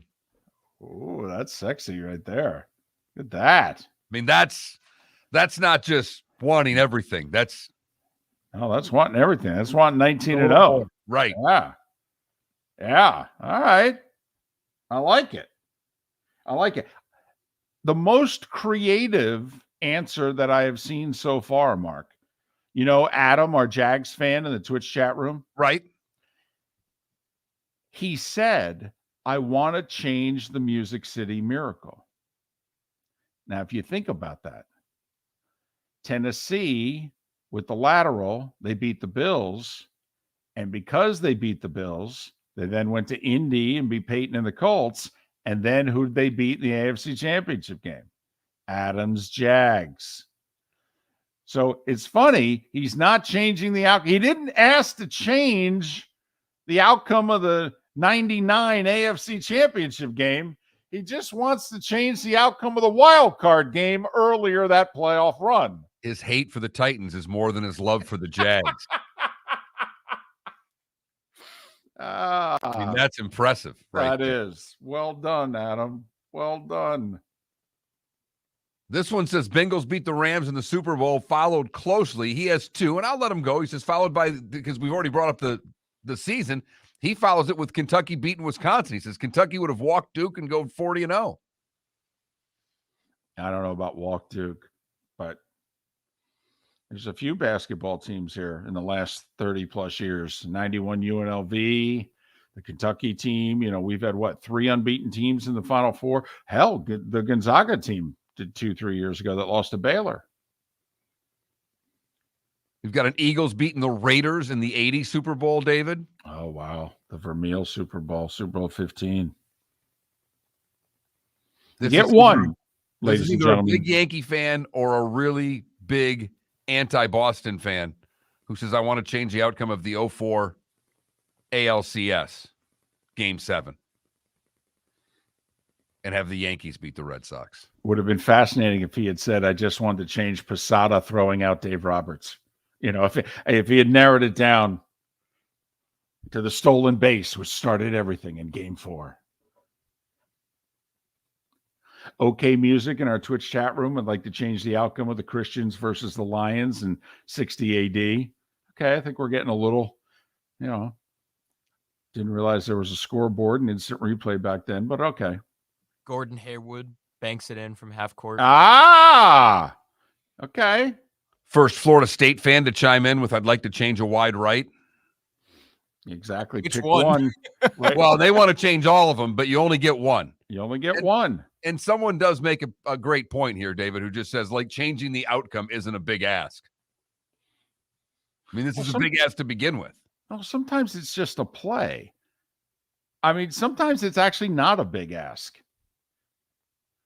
Okay. Now, if you're a TCU fan, you're asking to change the outcome of the football and answer, that's a big ask. They beat you by 8 touchdowns. This Kentucky fan sent another text, says, I know a lot of Kentucky fans that would like to change the Leitner game outcome. There you go. There you go. With no guarantees after that. They're like, I don't even care if we win another game. So we're asking you, you could change one game in the history of sport to change it in favor of your team. What game would it be? 21,000 is the text line. Thanks so much for listening to Miller and Moulton right here on the Florida Sports Network. David Moulton for Napa, Napa Auto Parts, and Napa Filters. Insist on Napa filters for your vehicles, or if you're a do-it-yourselfer, only buy Napa filters. Napa has a filter for almost anything on earth that moves, whether it's motorcycles, foreign and domestic cars, vans, SUVs, earth-moving equipment. You get the idea. Napa Auto Parts, Napa filters. Insist on them for your vehicles, or if you're a do-it-yourselfer, only buy Napa filters. Miller and Moulton here for the Clutch Vodka Play of the Day.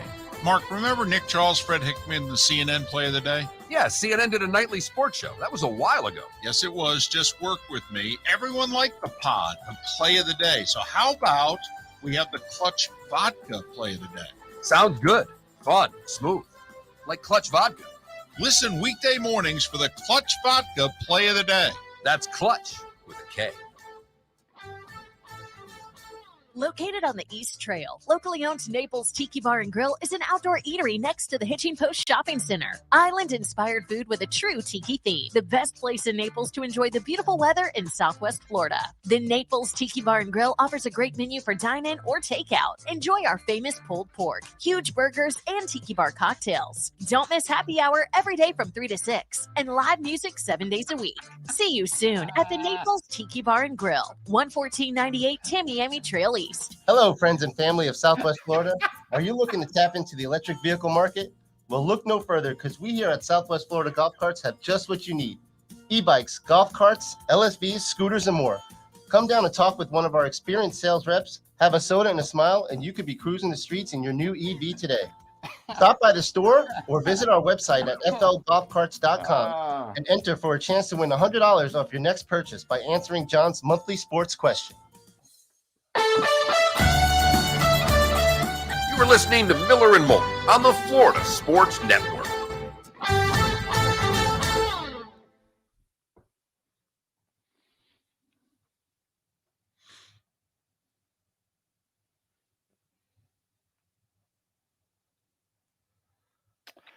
Okay, Jim and Alva, which wide right though? Like, to you, one of those Florida. Okay, so you'll give up. Like, I'm curious, which of those Canes teams, that benefited from a wide right, are you keeping the wide right?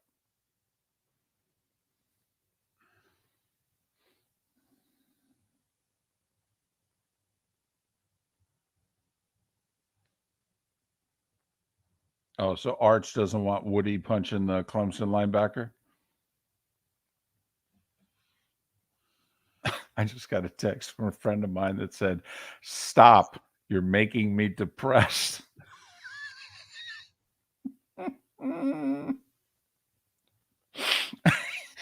Because he had texted earlier and said, "Well, I've narrowed it down to 10. Well, that's like my Vikings buddies. Pick any of the 4 Super Bowls. It doesn't matter. Any of them. Just give me one.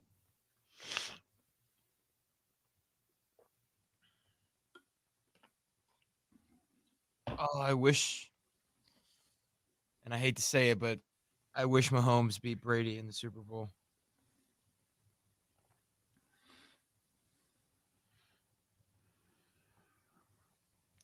Felipe could do this on his own for 17 hours and just keep changing games because he just picked irrelevant games of teams he doesn't even care about. Right. Well, but remember, you only get one. So I know Felipe could do this for his own show for 16 hours nonstop. And I have no problem if you sit down and you start and then you go, oh, come to think of it, and you cross it out. You go, no, I'd rather change this one more. And then 20 minutes goes by and you go, actually, you know what? Got to cross that out. This one hurts more. I got no problem with that. Take the 3-4 hours, but you get one. Like, there was someone in the Twitch chat room who's just rattling them off. No, that's part of the genius of the question. We get it. There's 3, 4, 5 incredibly painful ones. You only get one. See, it's hard because all of my teams, with the exception of Sparty football, and they've won a Rose Bowl and a Big Ten championship in my life. My teams have all won, in my eyes, the final game they were going to win. Right. I've watched all my teams win championships. Right. And that's enough for me, if you know what I mean.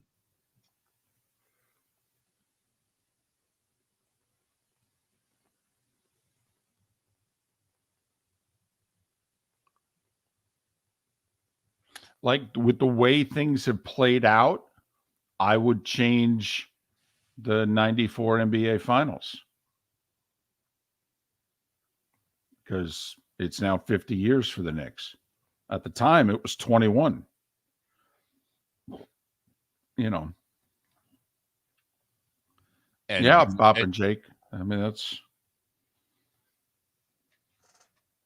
And you look at the Knicks and can't really see a title. Well, it's actually I can, but that's because they may, Mark, the organization now may be well run enough. Forget the owner. The people running the organization. I have a feeling a great player in the next couple of years is actually going to say, I want to go to the Knicks. And once that happens, to join with Brunson, if a great player joins Brunson, they're a title contender.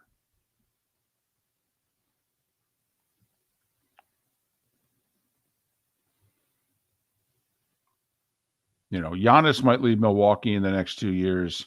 I think the Sixers might break up now.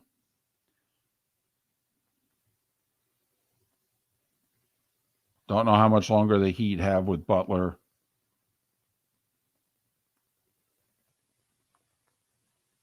Tell you, with Lillard goes to Brooklyn, the Nets are going to be a problem.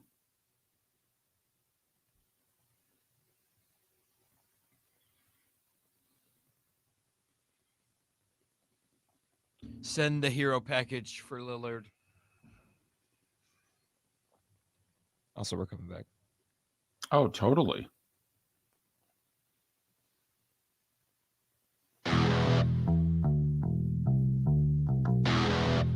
You're listening to Miller and Moulton, only on the Florida Sports Network. And now, here's Mark Miller and David Moulton. 21 minutes past the hour. Final Thursday of the month. Thanks so much for being with us. Miller and Moulton, Florida Sports Network, floridasportsnetwork.com. Hats off to the Florida Panthers. What a run they are on. Down 3-1 in the first round to the heavily favored Bruins. And since then, they're 11-1. Unbelievable. Beating the three best teams in the East. Boom, boom, boom. Another one-goal win last night. Matthew Tkachuk with 5 seconds left in regulation, a power play goal. Beautiful goal at that. Panthers win 4-3. They're in the finals. Could be 6 days, could be 9 till they play most likely Vegas in the finals. Yeah, you really need Vegas to win and get this Western Conference over with as quickly as possible, because if that happens, the NHL could shift gears and move the Stanley Cup Finals up a few days and try to get it starting next week. Because right now it's tentatively scheduled to start a week from Saturday, June 3rd. But if Vegas wins tonight, is hockey really going to sit around for 9 days? Particularly since the NBA Finals aren't going to start till June 1st, a week from tonight. We'll see if the Heat will join the Nuggets in the finals, up 3-1. They're in Boston tonight trying to wrap things up. They're an 8.5-point dog against the Celtics. Boston trying to force a game 6 after being down 3-0. That doesn't happen very often. Look at when teams go down 3-0. Only 3 times have they ever forced a game 7. But we've got a theme. We've got a theme. We've got a question for you. And the question really is genius. You can change the outcome of one game. What game would you change? So you know your fandom. You know if a college team means more than a pro team. You know you rank your pro teams and or heartbreaking losses. You get one, by the way. Only one.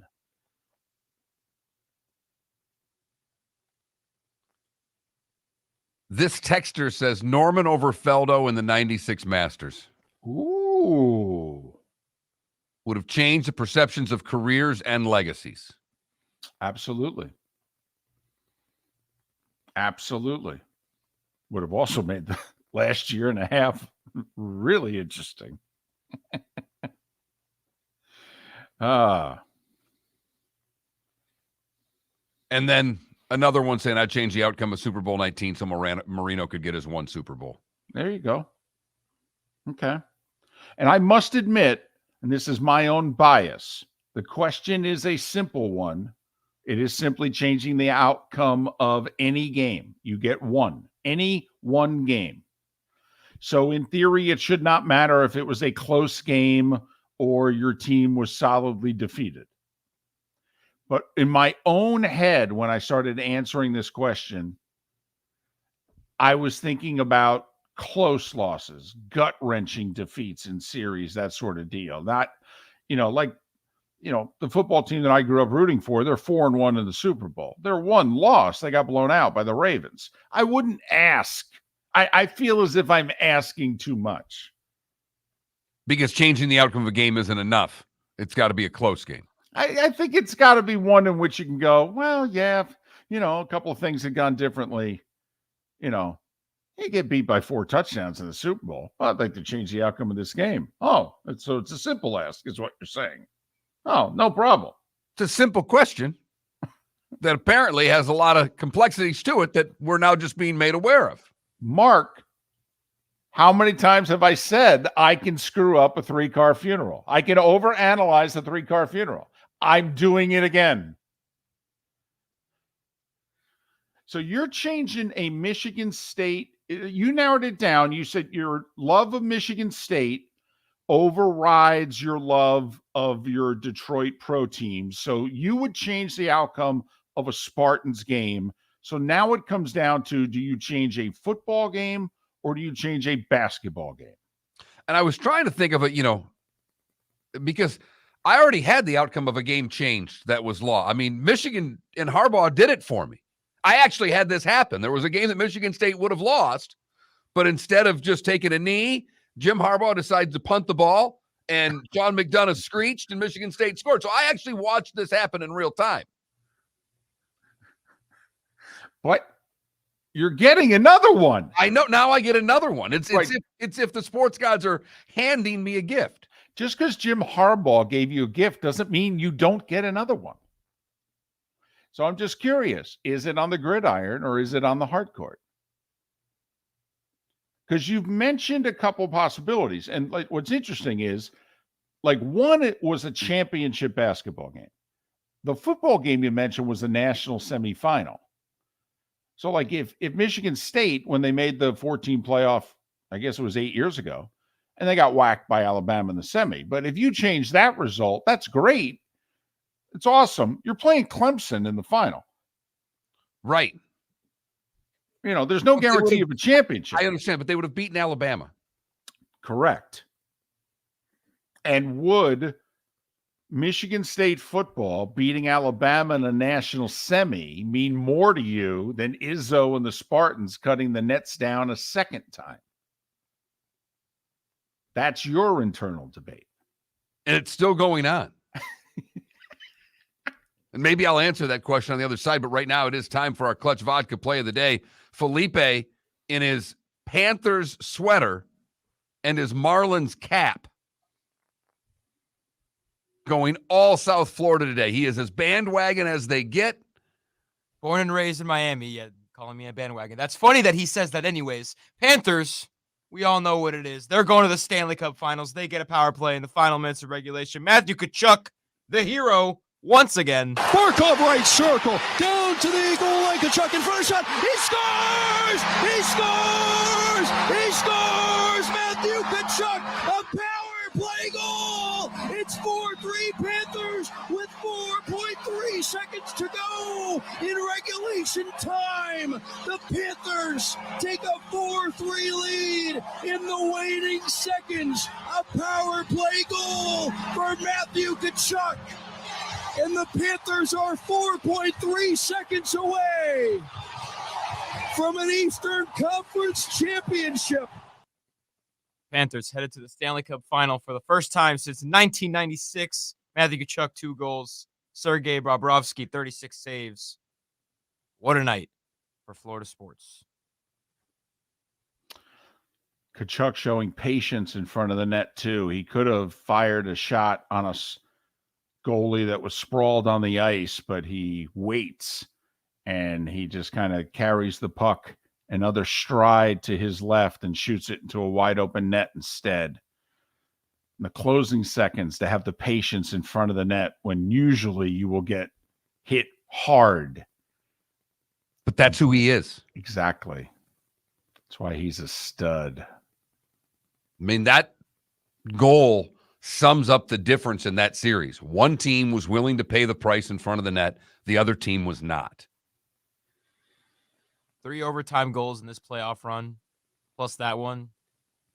I mean, if you score 4 game-winning goals in a playoff run, And we're not even to the finals yet. and we're not even to the finals, I mean, I think Yep. that's legendary status, if you ask me. Oh, there's no doubt. There's no doubt. I mean, if the Panthers lose in the finals, Bob and Kachuk and a couple other guys, I mean, Panthers fans will remember them in this run forever. I mean, just like, there are guys on the 96 team who are remembered fondly still to this day. And they got swept in the finals. I mean, that was a very uncompetitive series. 2 of the 4 games were blowouts. But Panthers did it. They're in the finals. Clutch Vodka play of the day. Go to clutchspirits.com and hashtag all your drink with the hashtag Clutch Spirits. Yeah, I think Matthew Tkachuk with this series has put himself basically right on the same level as Bobrovsky for the Conn Smythe. I agree with you. You think they want to give it to a skater as opposed to a goalie. Very interesting. They almost always go goalie, too. Miller and Moulton, Florida Sports Network. Miller and Moulton here for the Clutch Vodka Play of the Day. Mark, remember Nick Charles, Fred Hickman, the CNN Play of the Day? Yeah, CNN did a nightly sports show. That was a while ago. Yes, it was. Just work with me. Everyone liked the pod, the Play of the Day. So how about we have the Clutch Vodka Play of the Day? Sounds good. Fun. Smooth. Like Clutch Vodka. Listen weekday mornings for the Clutch Vodka Play of the Day. That's Clutch with a K. David Moulton for Napa, Napa Auto Parts, and Napa Filters. Insist on Napa filters for your vehicles, or if you're a do-it-yourselfer, only buy Napa filters. Napa has a filter for almost anything on earth that moves, whether it's motorcycles, foreign and domestic cars, vans, SUVs, earth-moving equipment. You get the idea. Napa Auto Parts, Napa filters. Insist on them for your vehicles, or if you're a do-it-yourselfer, only buy Napa filters. Located on the East Trail, locally owned Naples Tiki Bar and Grill is an outdoor eatery next to the Hitching Post Shopping Center. Island-inspired food with a true tiki theme. The best place in Naples to enjoy the beautiful weather in Southwest Florida. The Naples Tiki Bar and Grill offers a great menu for dine-in or takeout. Enjoy our famous pulled pork, huge burgers, and tiki bar cocktails. Don't miss happy hour every day from 3 to 6 and live music 7 days a week. See you soon at the Naples Tiki Bar and Grill, 11498 Tamiami Trail East. Hello, friends and family of Southwest Florida. Are you looking to tap into the electric vehicle market? Well, look no further, because we here at Southwest Florida Golf Carts have just what you need. E-bikes, golf carts, LSVs, scooters, and more. Come down and talk with one of our experienced sales reps, have a soda and a smile, and you could be cruising the streets in your new EV today. Stop by the store or visit our website at flgolfcarts.com and enter for a chance to win $100 off your next purchase by answering John's monthly sports question. You were listening to Miller and Moulton on the Florida Sports Network.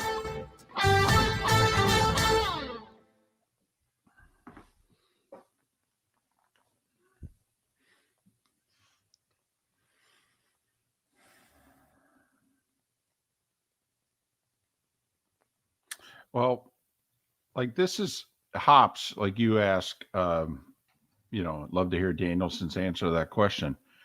Knowing Gary like I do, so first he has to debate, okay, Purdue, Lions, Browns. Remember the 2 AFC championship games he was the backup quarterback for Cleveland with, the drive and the fumble.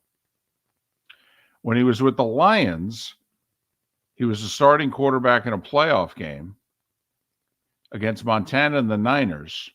Back and forth second half, he leads them down the field in the final 2 minutes and sets up one of the greatest kickers in NFL history with a 42-yard field goal to win the game, and he missed it. And if he makes it, they go to the NFC Championship game. I think he'd go there. I really think, because that's the gut-wrenching one. He did his job, and Eddie was a great kicker and missed the kick. Gary was the holder. He blames himself. Okay. But then there's Purdue, and he's mentioned this before. Apparently, one of his years there, they had a game against Michigan where if they won it, they would have gone to the Rose Bowl. And he said he threw a third or fourth quarter interception. and they lost. And he had Dave Butts, he had Darryl Stingley. I mean, apparently that was a really good Purdue team.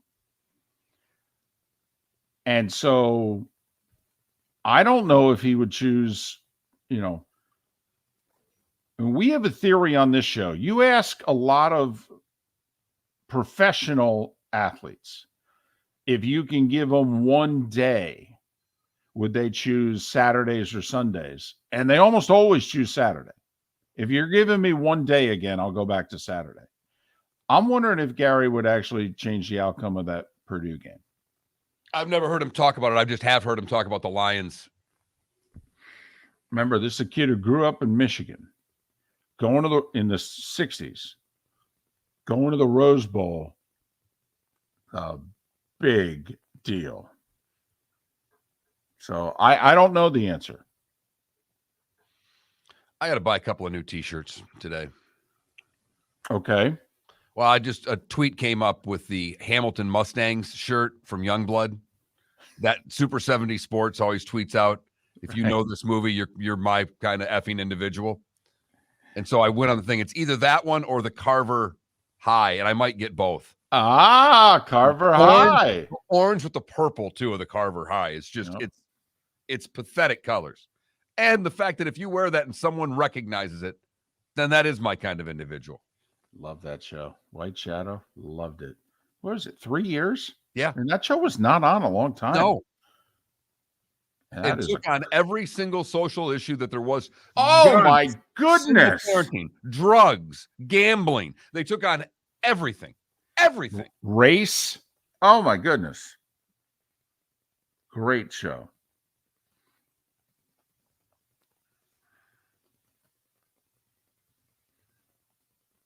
Felipe, you would have loved The White Shadow. You should actually find it and watch it. Yes, you would love The White Shadow. This is based about a high school basketball team. You would have loved it.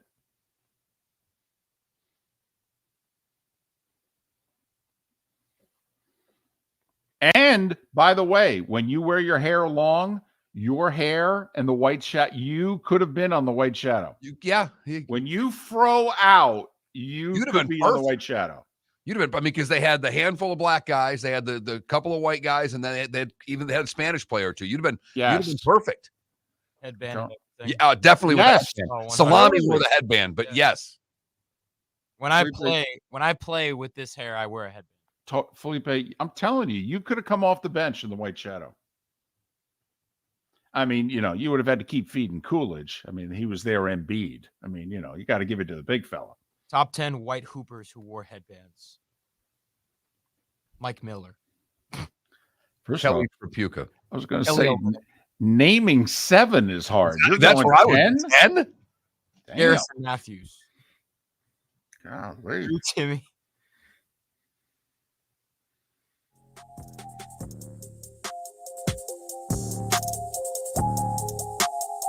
You're listening to Miller and Moulton, only on the Florida Sports Network.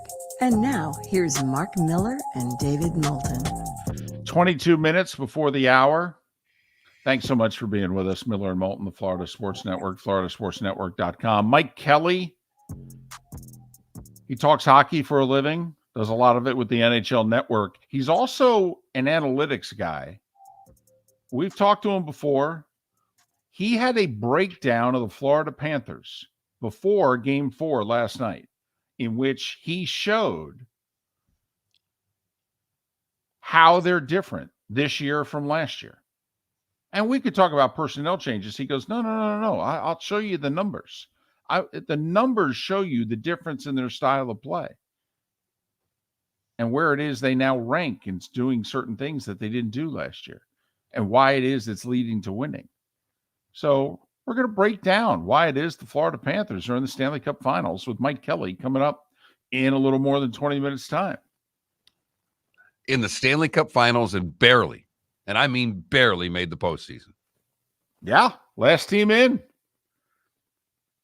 I mean, one game had gone differently. They're out. The Penguins are in. And that's why people are trying to come up with, the comparisons. The 2012 LA Kings are being mentioned. They were first off, I think they were the 8 seed, so they snuck in. Great goaltending with Quick, Bobrovsky Quick. But also, I think they were down 3-0 in the first round to San Jose and came all the way back to win the Cup. And while Florida wasn't down 3-0, they were down 3-1 to a historically great regular season team with about 3 Hall of Famers on it. So, I go all the way back to the 93 Canadiens, who won just like 12 one-goal games, 10 or 11 of them in overtime. And, Patrick Waugh basically just stood on his head and won a cup for Montreal. But there are some, Mark, that are bringing up the 2012 Kings as this is a fair comparison. But anyway, Mike Kelly, to just kind of break it down as to what the Panthers are doing differently that they didn't do just a year ago and why it's leading to wins. He'll join us in about 20 minutes' time. But we have a theme to the show today besides the Panthers and the Heat, who can wrap up their spot in the NBA Finals tonight if they can win in Boston. They've yet to lose 2 in a row in the playoffs. They obviously lost game 4. 8.5-point dogs tonight. Boston can't win at home in the playoffs. They've lost 5 of their last 7 in the playoffs at home. So what gives tonight? But we're asking a very simple question. You can change the outcome of one game. One. It doesn't matter what the final score of that game was that you want to change. Thank you, Mark. That's for me, ladies and gentlemen, because I took this very simple question and broke it down and said, well, but you can only change close competitive games. And in your theory, that's right, because that's you kept going gut-wrenching. And when you think of a gut-wrenching game, it's a game that was a win that was pulled away from a team. So I understand where your head's at with this, but the question is a little more simple than that. You can change the outcome of one game. Few people have chimed in. Patriot fans want their perfect season. I could see where you would. I agree with this person, and I didn't even think about this. Someone says 84 Cubs versus Padres, game 5. The ball through Leon Durham's legs when the Cubs had the lead in like the 5th or 6th inning, and with Sutcliffe on the hill, who was 17-1 at that point for the Cubs. I love that one because I knew I was going to game 3 of the World Series. The Tigers were in. I would have rather have seen Tigers Cubs than Tigers Padres. Although the Cubs would have given them a better series. They would have. I think the Tigers still win, but that Cubs team, that was a fun, special team. But I mean, come on, this is 84. I'm racing home from school to watch Cubs games on a daily basis. That's right. Cubs win. Cubs win. This one says 93 World Series. Joe Carter strikes out. Which, by the way, is only game 6. That only would have tied the series. You would have had to win game 7. So, if you change the outcome of that game, you're going to game 7. No guarantees. But I hear you. A Colorado fan chiming in said, CU over ND in the 90 Orange Bowl to win the Natty. Wait a minute. No, that must be a Notre Dame fan because CU beat Notre Dame. Okay, so I guess that's a Notre Dame fan because if Notre Dame, that was the game Rocket Ismail returns the punt for a touchdown with like 4 minutes to go and they call it back for a clipping penalty. If Notre Dame wins that game, they would have won the national title. Instead, Colorado gets a share of it. Got a Cowboy fan that texts me, says, imagine if Romo never fumbled that snap in Seattle. It's a wild card game. All right, that's right. I mean, that's a first round game against Seattle. Still a long way to go after that, but it might have changed. Who knows? Maybe it changes Romo's history also, because the very next year they were the 1 seed with T.O. and they lose to the Giants in their first playoff game. That's when T.O. was crying, "That's my quarterback." So who knows? Maybe it changes the whole Romo narrative. 2 Michigan fans, each with different games. One just has the Michigan TCU game down. The other one has Michigan versus App State. Oh, wow. Of games that I would never want the outcome changed of, that would be the highest on my list. Very first game aired on the Big Ten Network, by the way. It was the debut of the Big Ten Network. Michigan hosting App State. First game. Corey Lynch blocks the field goal. App State wins.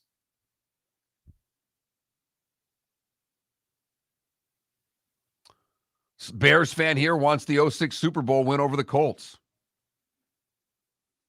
I like the Bears fan who earlier wants to change the result of the 85 regular season game against the Dolphins. I do too. So he wants his 19-0 season.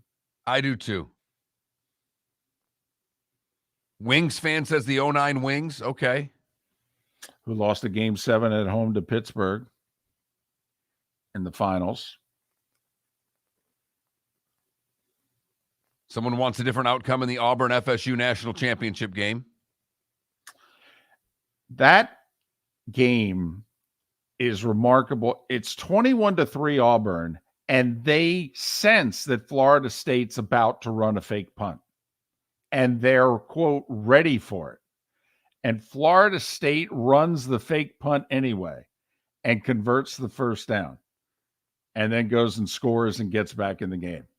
There's a lot to that. It's funny how sports work. Love this one. Who's got Whalers and Nordiques? Okay. Wait, is that a game, or are you just trying to change you want them to go back and still be in Hartford and Quebec? Right. That's what I'm trying to figure out. Remember, it's a game. We're changing a game. Now, you could argue, because the Nordiques made, I think, one conference final, and I don't think Hartford even ever made it to, at the time that Hartford was in the league too, they played kind of a Final Four. Hartford in 86 had a really good team that got beat in Game 7 in the second round by Montreal. And who knows if the history of hockey in Hartford is different, if the Whalers ever had a team that made a deep playoff run. And that was probably their best team.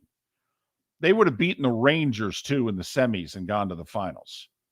I mean, that would have gone a long way in that part of the country, too, if Hartford had beaten a New York team to go to the finals. And David, just this person, Colorado and Notre Dame played back-to-back years. This person was right. They want the outcome of the 90 Orange Bowl change, in which Notre Dame won 21-6. The next year, Colorado won 10-9. Gotcha. Okay, my bad. Just quick fix on the air there. Thanks. I would have waited till the top of the hour, but we're going to hockey and didn't want to make that person wait with retexting, and then I had to double check them.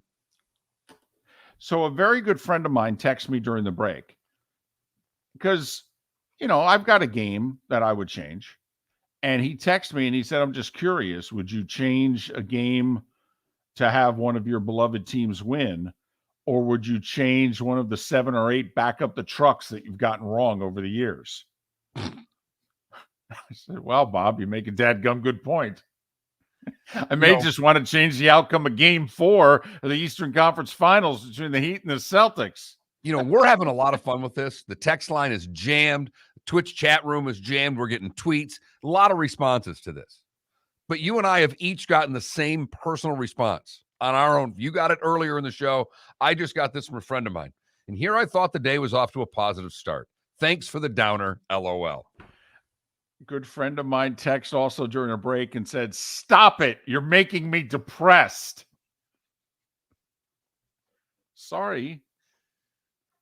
You can't turn it around. Remember, we're changing the outcome. Just think about how great it would have been. But the outcomes don't change. No, they don't. They don't. Some very interesting ones have been sent in. A big soccer fan, a big U.S. soccer fan said, we had a Confederations Cup final in 2009. We were up 2-0 on Brazil at the half, and we lost 3-2. He goes, "I'd change that. That could have changed U.S. soccer." Interesting. OK Music in our Twitch chat room said he would change the gold medal game in men's basketball in 1972. So that the USA beat the USSR. I'm pretty sure we all know if we could ask Putin what game Russia would change. going out on a limb. That would be their outcome that they would. I'm guessing it's February 22nd, 1980. I'm guessing going to go out on a limb. So, but I mean, I love race fans that chimed in.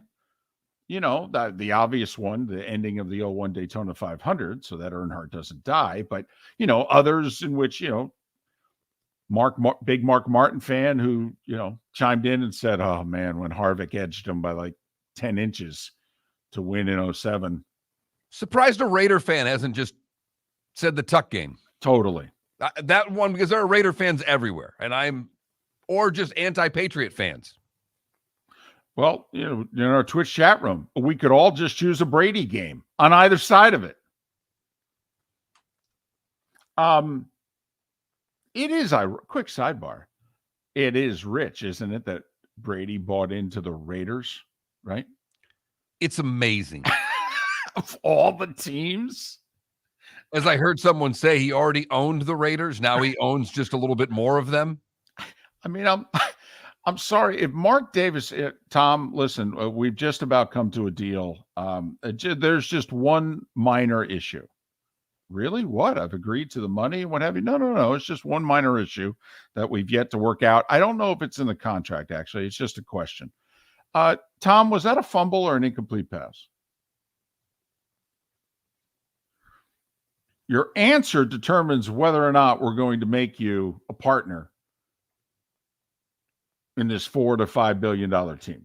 That's all. Just, Tom, is that a fumble? Yes or no? I refuse to answer that question under the grounds it may not get me my team. Oh, well, sorry. Guess I could find somebody else to chime in 1 to 3%. Guess we'll just have to stick with the Las Vegas Aces, Tom. I'm looking for an answer. Was it a fumble? Yes or no? It stays here, Tom. It stays in this room. That's all. Never stays in the room. That's the problem. So, after all, you're a Davis. There's got to be recording devices in here somewhere. Mark is referencing when Al owned the Raiders that opposing coaches were convinced that the visiting locker rooms were bugged. The Jets are playing the Raiders in a playoff game in the early 80s, and Walt Michaels at halftime is yelling into the ceiling and mentioning Al by name. And the Jets players are looking around at one another like, is our coach having a breakdown? And he's screaming, I know you're listening, Al! I know you're listening! I didn't realize the pain that this simple question has brought up with people, David. I got this text. 1987, Elite Eight. Iowa had a 16-point lead at halftime against UNLV. Lost by 3. 4 NBA players on that team. Could have won of all. Indiana did. Ouch. That's a dadgum good point. Indiana beat UNLV in the Final Four, too. Well, sorry, I didn't mean it to call. I actually thought this would be, not necessarily a toe tapper, but I just thought, it'd be a nice trip down memory lane. Therapeutic even for some. It kind of. Instead, we are apparently really getting people ready for the weekend because they're going to start drinking by 10 a.m. I'm sorry. I didn't mean it, Mom. I'm sorry. We'll go back to the ice on the other side. Mike Kelly, analytics with NHL and covers the league on the whole. He joins us next on Miller and Moulton, right here on the Florida Sports Network. Ladies and gentlemen, once again. Yeah. Hi. Excuse me. Hey, the line starts back here. Ma'am, if your party's not here, you're going to have to go around again. If you had the opportunity to avoid all this, wouldn't you? Salt Live is the official transportation provider of the Miller and Moulton Morning Show, making your trip to and from the airport seamless and stress-free. Salt Live is supported with the help of local partners like the Bayfront Inn. Gather your family and friends and enjoy a leisurely day on the water with a pontoon or deck boat. If you prefer to explore the waterways without a motor, the Bayfront has canoes, standboards, and kayaks. At the end of your journey, enjoy lunch or dinner at the Bamboo Tropical Bar and Grill. The Bayfront Inn, something for everyone on 5th Avenue in downtown Naples. BayfrontInNaples.com. When you need a ride, book with Salt Live Transportation, 308-8686. or book on saltlivetransportation.com.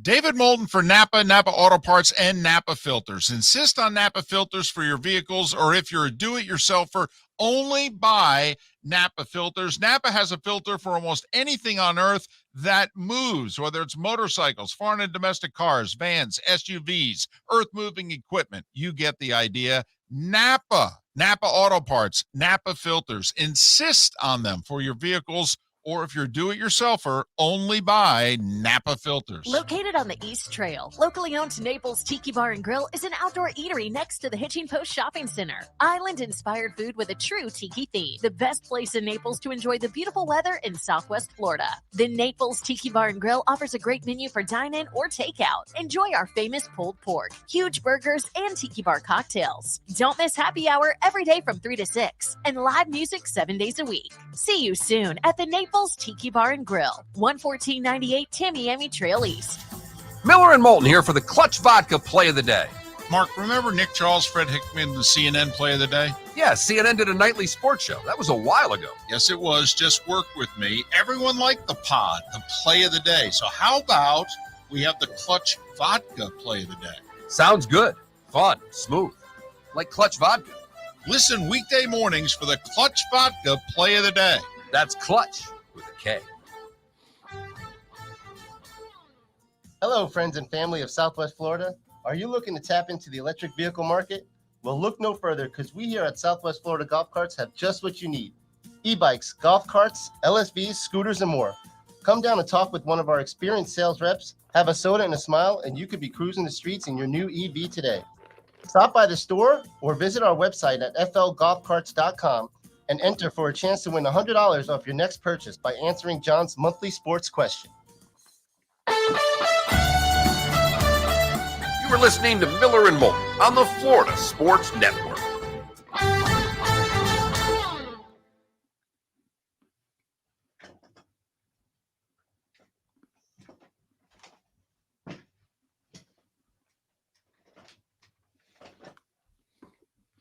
Help me out here, David. Mm-hmm. I'm just going through. The Minnesota Wild have never been to a Stanley Cup final. Correct. The Jets have never been to a Stanley Cup final. Correct. Arizona. Correct. And Columbus. I think that's it. Because Anaheim and San Jose have. Everybody else, the Blues have.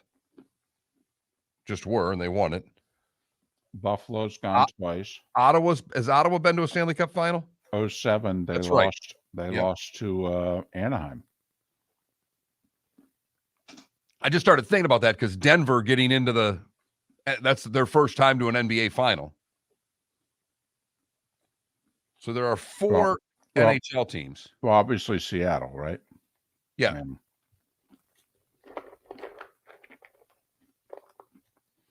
So who do we have? We have Arizona, Seattle. So we got Minnesota, Winnipeg, Seattle. There's 5. Columbus, got it. Columbus and Arizona.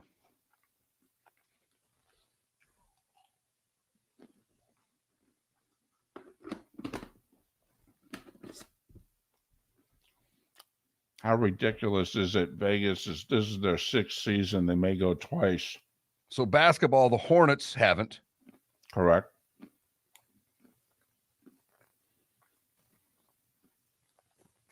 The Hawks haven't. Well, do we count them as St. Louis or no? Yeah, I guess you kind of do. Yeah.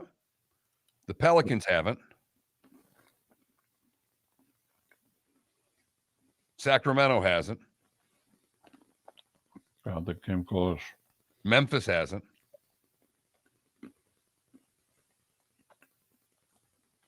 Brooklyn? Yeah, they have. I'm sorry. What am I thinking?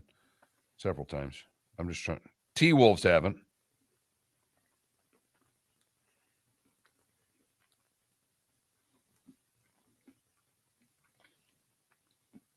It's 5 in each.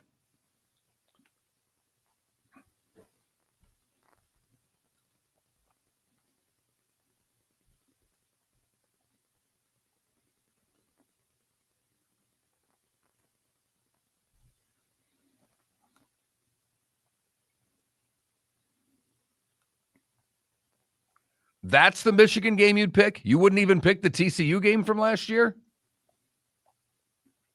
Interesting.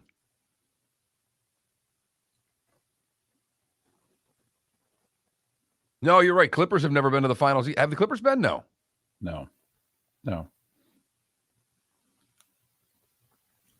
So we've got one team in the East, right? And that's Charlotte. But in the West, we've got Memphis, Sacramento, the Clippers, the T-Wolves, the Pelicans. Yeah. So 6 teams in the NBA, 5 in the West. In the NHL. Not just No. Don't know why. That's Well, and NFL, quickly, Browns, Lions, Texans. Jags.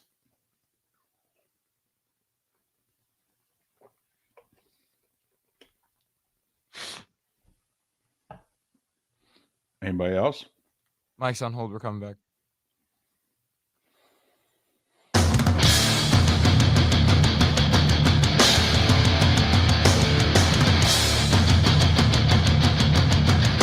You are listening to Miller and Moulton, exclusively on the Florida Sports Network. And now, here's Mark Miller and David Moulton. It is the third and final hour of Miller and Moulton along the network in Lake City and surrounding areas, Tampa, St. Pete, Port Charlotte, and Venice. Halfway home in the 239, Miller and Moulton, the Florida Sports Network, floridasportsnetwork.com, basking in the glow of the Florida Panthers, making their second ever trip to the finals, first in 27 years. Mike Kelly covers hockey for a living. NHL Network Radio. He's kind enough to join us once again. You can follow Mike on Twitter at Mike Kelly NHL. Mike, thanks for joining us. It's David and Mark. How are you? Guys, I'm doing good, but I'm not doing as good as you guys are, I'm sure. No one is doing as well as the sports fan in South Florida, going all the way back to March Madness, Mike. We are on a roll. Listen, you're an analytics guy. You did a brilliant breakdown of what the Panthers are doing differently. We want to get to that. But first, as just a hockey guy, the 8th seed that barely snuck in, down 3-1 in the first round. I mean, just the hockey guy in you. When you look at the Panthers, what are you thinking? I love it. I think it's great. As a sports fan, I think the reason that you, myself, other people like us do what we do is because we first and foremost love sports. And it's a Cinderella story, whatever you can call it that. Like, it's a really good team. So I wouldn't even say a Cinderella story. I go back to 2021, a couple of years ago, when the Canadians got to the Stanley Cup final and the weird, bubble existence we were living in. That was a Cinderella story. That was a team that was not very good, that somehow got it done. And it was great. Florida's a really good team. I think it's a terrific story. I think the way that they play is great. The way they've obviously galvanized the fan base and even people outside of Florida to root for this team is great. There's a lot of cool stories within it as well, individual stories. Paul Maurice, think of where he was a year and a half ago to where he is today. Same with Matthew Tkachuk. Sergei Bobrovsky, you don't need to go back that far. So it's been terrific. Matthew Tkachuk, that the last series against Carolina, he was the difference, obviously. But his ability, his patience from the last goal, his ability to pay the price in front of the net is evident. And there's a toughness that he brings to the table that seems to have resonated not just with his line, but throughout this team, because they have been dominating in the forechecking end of the ice. This team hits for 60 minutes every damn night. Yeah, again, one of the reasons why I think it's so much fun to watch them play. I'm with you. And he's one of those guys that can, like you said, he can bring other people into the fight. It's not just about him and what he does specifically, but it's the effect that he has on other players. And, I think about Matthias Ekholm and when he went to Edmonton. It wasn't just about what he does. It's about how he impacts other players. There's other examples like that. It makes him so valuable, those kind of players. So, Matthew Tkachuk, I think he's very underrated as a skill player. His playmaking ability is really, really good. One of the reasons he has a lot of assists every year. And he leads the playoffs in primary assists right now. So that's not a huge surprise. His net front ability as well. Every year, you see guys like Anders Lee, John Tavares, and the Tkachuk brothers right at the top of the NHL in inner slot shots. Those are the shots that kind of come from that net front area, right in the middle of the ice. It's where half the goals in the league get scored every year. You have to go there if you want to score at volume. Even skilled shooters get a good chunk of their goals there. And Tkachuk's one of the best. His hands are good. I think that goal last night is a perfect example of him taking it there and not panicking with the puck, waiting a goalie out, making a great play. He's Mike Kelly. He talks hockey for a living. He breaks it down analytically. You can follow him on Twitter at Mike Kelly NHL, Mike Kelly NHL. This might be a little more difficult for you to do on radio than when you did it on television and even on Twitter, because you could use graphics. But can you break it down, even for those of us that really follow hockey? Can you tell us, we know about the coaching changes, we know about some of the personnel changes, but what is it that the Panthers are literally doing differently now than even they were doing last year when they won the President's Trophy? Well, yeah, that's the thing I put out on Twitter yesterday. People can check it out if they want, where they can see some of that information. But I'll break it down pretty simply.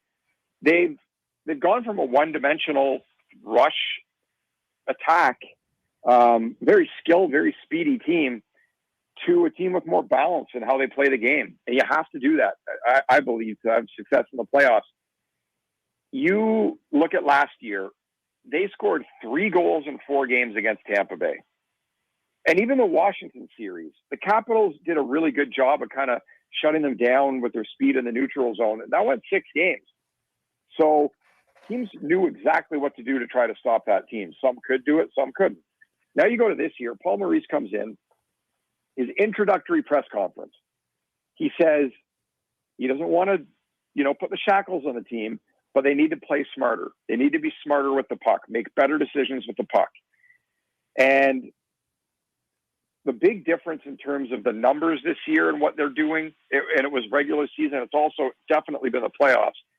They don't skate the puck out of their zone or pass it out of their zone and skate it in, pass it in as much as they did last year. When you do that, yes, you have a better chance to create offense, but you also have a greater chance of committing a turnover and having the puck go the other way. They found a better balance this year. They dump the puck out a ton. They dump the puck in a ton and go and forecheck and go and get it and work their ass off to go get it. That's been a big difference. I believe you have to be able to do that to have success in the playoffs. And where that matters for the Florida Panthers is they are dominating kind of what I call the turnover game. In the playoffs this year at 5-on-5, they've scored 12 goals within 5 seconds of a turnover. So they go in, force the other team into a turnover, bang, goal. They've given up 1. You have differentials like that, and any coach will tell you how important turnovers are in a game. They basically decide a lot of games because teams are so good. So many goals get scored off turnovers. It's one of the only ways to create them a lot of the time. So Paul Maurice has instilled a game plan whereby this team does not take as many risks. They don't make as many poor plays. They still have the freedom to do what they do offensively, but they play a hell of a lot smarter. And I give him credit. I give the players for buying into that as well. And you only have to go back to the Tampa Bay Lightning. You don't even need to leave the state for another example of a team that had to learn that lesson. And that was Tampa Bay when they dominated, won the President's Trophy, got swept by a great counterattack rush team in Columbus, came back the next year. Those numbers and dumping it out, dumping it in all went up. They started to play that same style of game that Florida is now a little bit, and they won the Stanley Cup. And Mike, while I completely, can understand and have seen on the offensive side, explain a little bit on their own end, because how you avoid other teams dumping in, how you're getting the puck out as quickly as there. What have they done in their own end that makes them turning the puck over less? Because we get it, the forecheck creating turnovers, but the fact they've only allowed 1 goal, what are they doing so well on their own end outside of the fact that Bobrovsky's playing out of his tree? That's the big one. That's the big one. We're not going to skirt around that. They've been better, and I've criticized Paul Maurice's defensive teams in the past when he was in Winnipeg. They played a man-on-man style in Winnipeg, and Connor Hellebuck had to save their butts a lot of the time. So I always wondered, because he left there and he said, you know what, I don't think I can get anything else out of these guys. Like, that doesn't happen often that a coach just leaves like that.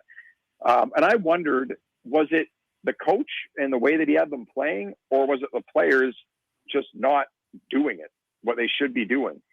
So he comes to Florida. They're better. And I think we talk about dumping pucks out and not making as many risky plays is obviously going to help you. At the same time, I give the Panthers a lot of credit the way that they're able to keep teams out of the front of the net. Like, going into the game last night, the Carolina Hurricanes had 1 rebound scoring chance in the first 3 games. They have 1. And that's a great way to try to beat a goalie as hot as Bobrovsky, because you're not going to do it with a lot of clean shots. You're not even going to do it with screen shots against this guy. He's got a 950 plus save percentage on screen shots this playoffs.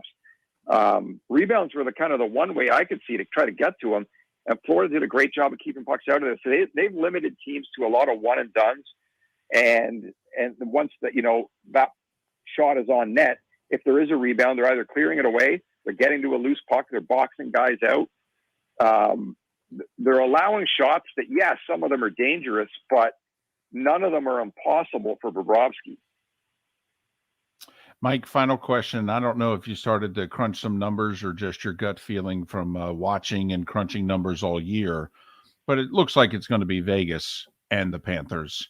Contrasting styles for sure. How do you see it? This is the big boss in Mario Brothers.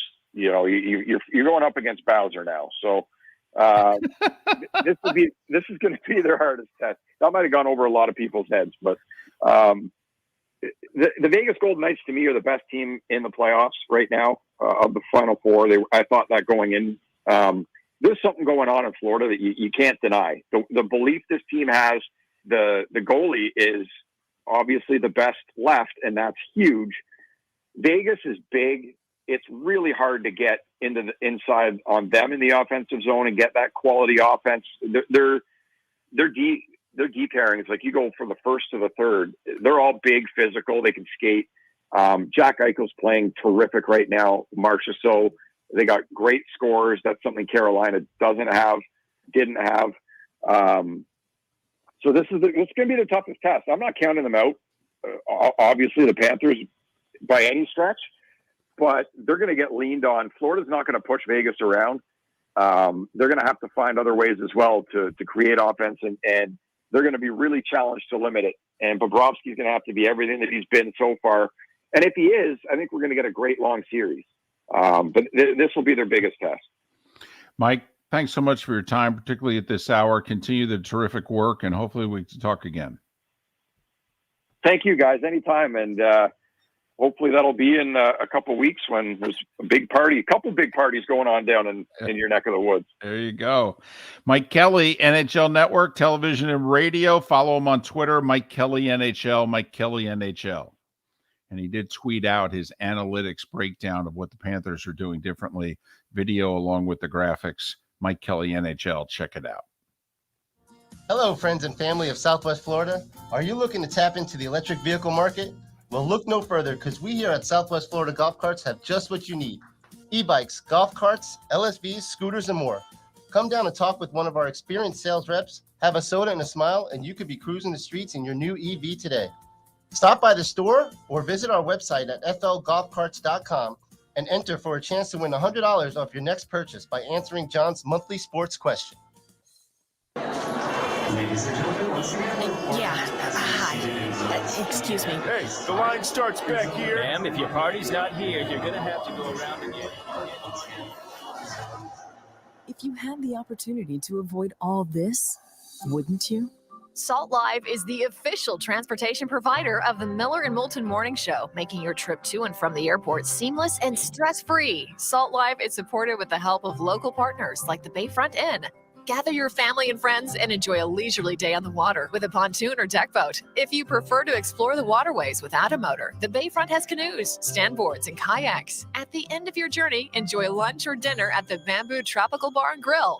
The Bayfront Inn, something for everyone on 5th Avenue in downtown Naples. BayfrontInNaples.com. When you need a ride, book with Salt Live Transportation, 308-8686, or book on saltlivetransportation.com. David Moulton for Napa, Napa Auto Parts, and Napa Filters. Insist on Napa filters for your vehicles, or if you're a do-it-yourselfer, only buy Napa filters. Napa has a filter for almost anything on earth that moves, whether it's motorcycles, foreign and domestic cars, vans, SUVs, earth-moving equipment. You get the idea. Napa Auto Parts, Napa filters. Insist on them for your vehicles, or if you're a do-it-yourselfer, only buy Napa filters. You are listening to Miller and Moulton on the Florida Sports Network.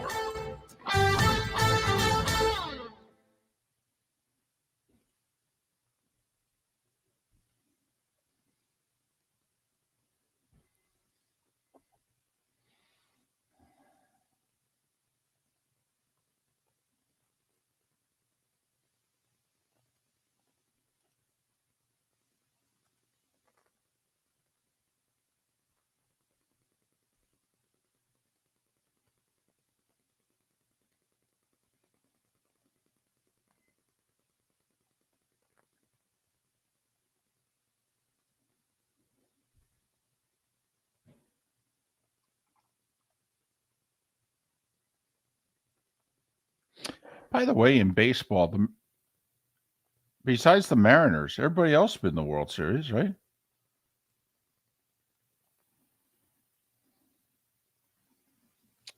Dun, dun, dun. That was the last one we didn't do.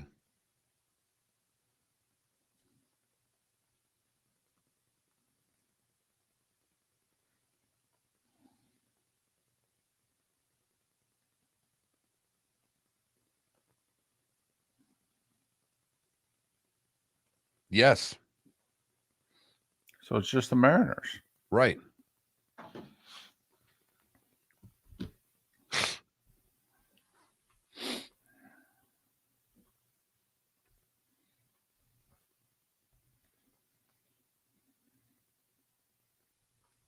So our course is getting tore up again. They're redoing the sod on the whole course. So right now the back nine's closed because they're redoing that first. So they've got 2 pins on every green. So you can play the same 9 twice with different flags. Oh, okay. So we played yesterday in our group. We had a little fun. We had alternate shot on the front 9, 2-man scramble on the back 9. That was fun. And so do you play like right pins on the front 9, left pins on the... They're two different colors. So you play the white on the Gotcha. front and the red pin on the back. But yes. You play any better? No. I can't. It's everything's going left. I got a lesson today at 10:30.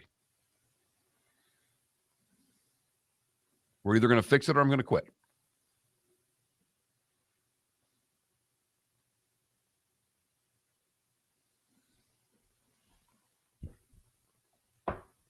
I hit so many good shots over the course of a round that you want to come back, but I hit so many shots that are so bad that you want to quit. My towards is bad, David. It can get really left. And when I mean really left, I mean really left.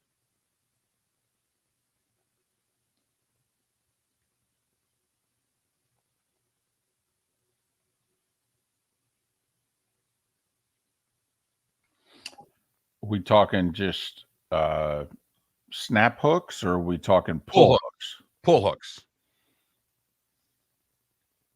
They start left and they keep going, and they're hit hard too.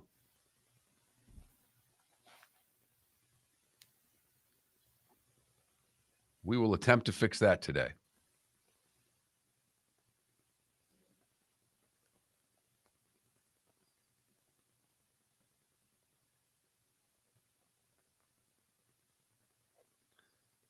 Oh, God.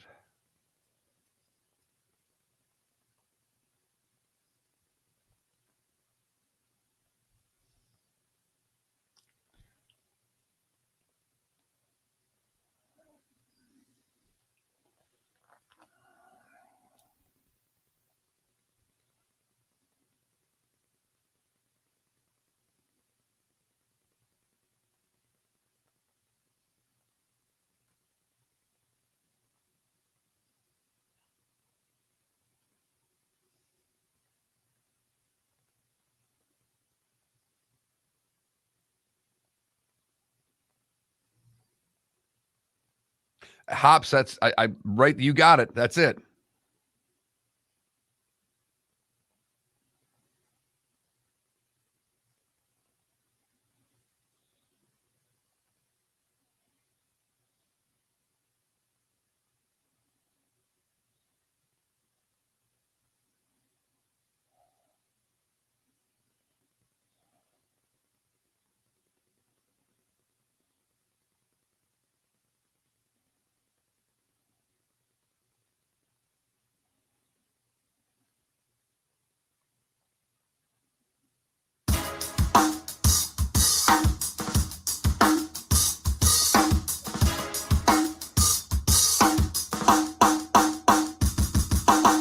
Welcome back to Miller and Moulton, only on the Florida Sports Network.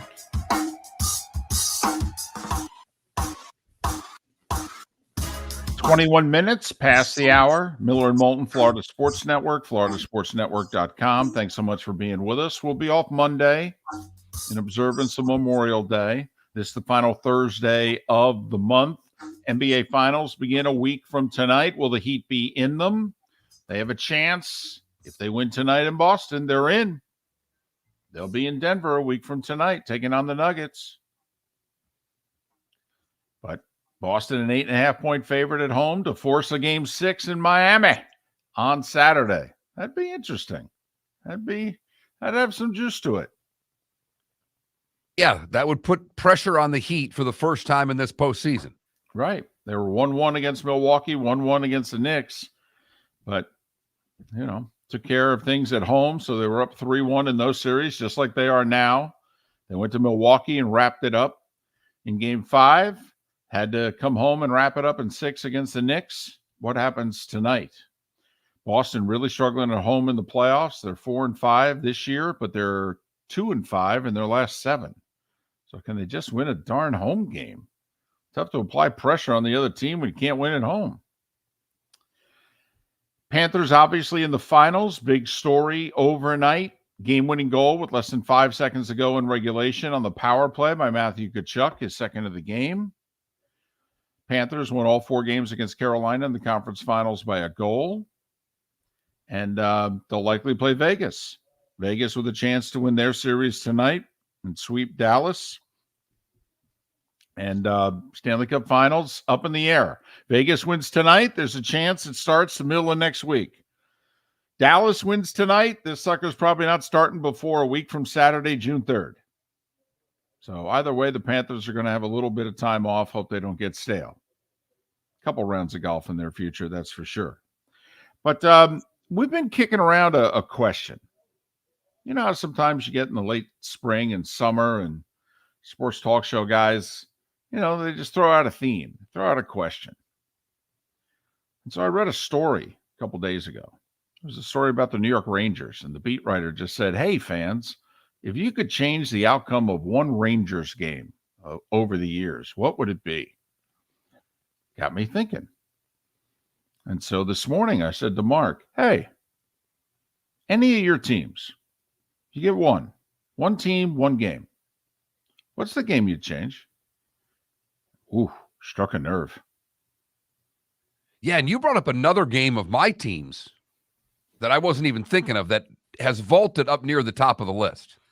The Kenny Anderson game? The Michigan State, Georgia Tech, was it 1990? 90 because Georgia Tech went to the Final Four and lost to UNLV in the Final Four the year UNLV whacked Duke in the final. So was that a Sweet 16 game or a region final? Thought it was a region final.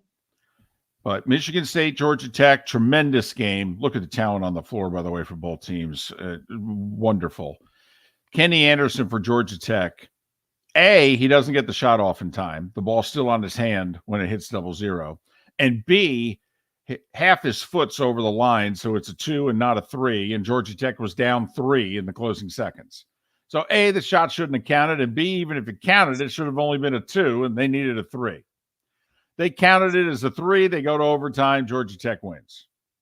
Judd Heathcote never makes a Final Four at Michigan State. A lot of people think that team would have made a Final Four. Well, it would have been he was there when they won in 79, but as the head coach, though, right? No, he was there. Yeah. Oh, he was the head coach in 79? Yeah. My bad. Yeah. My bad. I always thought it was somebody else. But Judd would have got his second Final Four. And I was in college, so that's why that would have been thinking back, that would have been, and college basketball was a much bigger deal then. Sure. 87? Oh, my goodness. Well, no, that was 90, but yeah. UNLV going back Final Fours there. Krzyzewski and Duke went to 6 and 8 years. Oh yeah, it is. But I still think Michigan, even though it's a semi, Michigan State beating Alabama in football, they were humiliated in that game. They were. So you can change the outcome of what game? One game. That's it. Don't start sending, this one. Now that I think about it, this one. No, that's part of the genius of the question. You have to do your own internal ranking system. And, Felipe brought it up. We just had a Red Sox fan bring up the Buckner game. Okay. Yeah. You're changing the outcome of that game. Okay. You would have won the World Series. Yeah. Would have won it in 6. Few Yankees fans have said, I don't care which one of the next 4 games we would have won. Anyone. I'll take any one of those games against the Red Sox. 4 when they blew a 3-0 lead. First and only baseball team, I believe, to blow a 3-0 lead. Few Canes fans have brought up the Ohio State-Miami game. 2002 BCS. Sure. We'll say somebody in the Twitch chat room chimed in and said, can I change a high school lacrosse final? Sure. It's your world. As a matter of fact, you can, but that's it. It's the only one you get. Disgruntled Vikings fan says the 75 NFC Championship game. 75, David. It's a lot of pain. It is. There are Vikings fans convinced that was their best team. That's the team that the Hail Mary was born. Roger Staubach to Drew Pearson. Pearson pushed off, got away with it. Now, why he was single covered and their safety was late getting over on a Hail Mary, I have no idea. But Dallas was a wild card team. They were the first wild card team, I believe, to make it to the Super Bowl, at least post-merger. So in theory, that Vikings team then goes to the Super Bowl because Dallas destroyed the Rams in the NFC Championship game. And the Vikings own the Rams in the playoffs. The Vikings actually would have gone to 4 straight Super Bowls in that case. And they would have gotten a rematch with the Steelers. David, I've got the Leitner last-minute bucket here against UConn, not against Kentucky. Oh, at the Meadowlands. So that's the thing people forget about Leitner. Leitner didn't hit one buzzer beater in the Elite Eight to send Duke to the Final Four. He hit 2. 2. UConn had never made a Final Four at that time. And they rallied and took a 1-point lead late. Inbounds play. UConn didn't guard the inbounder. The inbounder was Leitner. So he threw it to a teammate who gave it right back to him. He took 2 dribbles. He had a 19-foot leaner at the buzzer. Duke by 1. Someone just has the 2000 Sugar Bowl. That's Florida State beating Va Tech, so it must be a Va Tech fan. You were at that game, weren't you? I was. Michael Vick was amazing. I had never seen anything in person like Vick in the second and third quarters of that game. It's why I thought he was going to be the Michael Jordan of the NFL. I mean, that Florida State team is the best Florida State team in the history of that program. Take a look at the pros on that 99 Florida State team. And Vic made them look like a junior varsity for an hour and a half. I've never seen anything like it. Took a while, David. But people, as you know, join the show at different times and are catching this and sending in their text, and this person just simply says, hands down, no questions asked, the GD Tuck Rule game. There you go. There you go. I don't know if that person's a Raiders fan, but we did ask the question, did Mark Davis, before signing over part of the team to Brady, say to him, listen, one final thing in the negotiations, is that a fumble or an incomplete pass? The deal depends on your answer.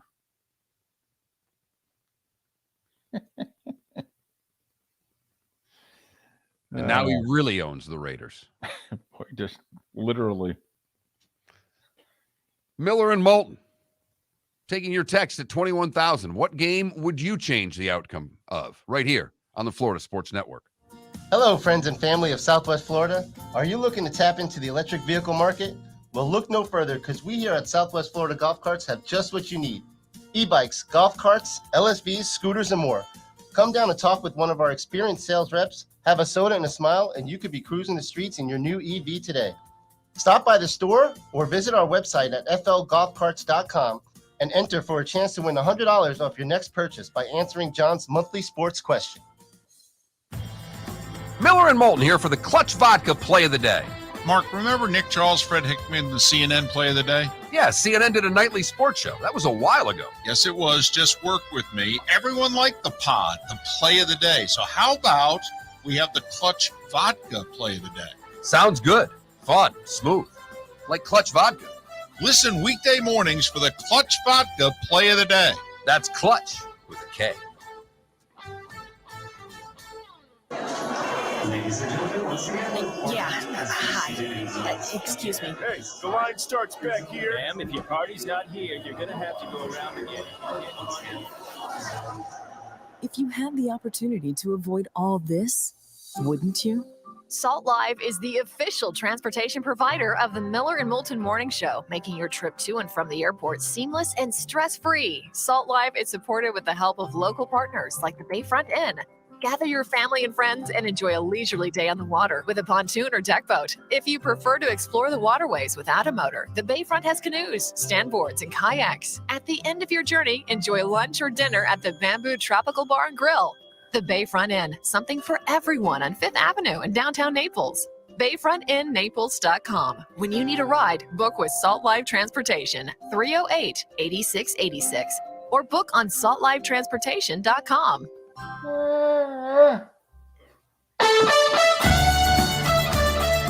were listening to Miller and Moulton on the Florida Sports Network.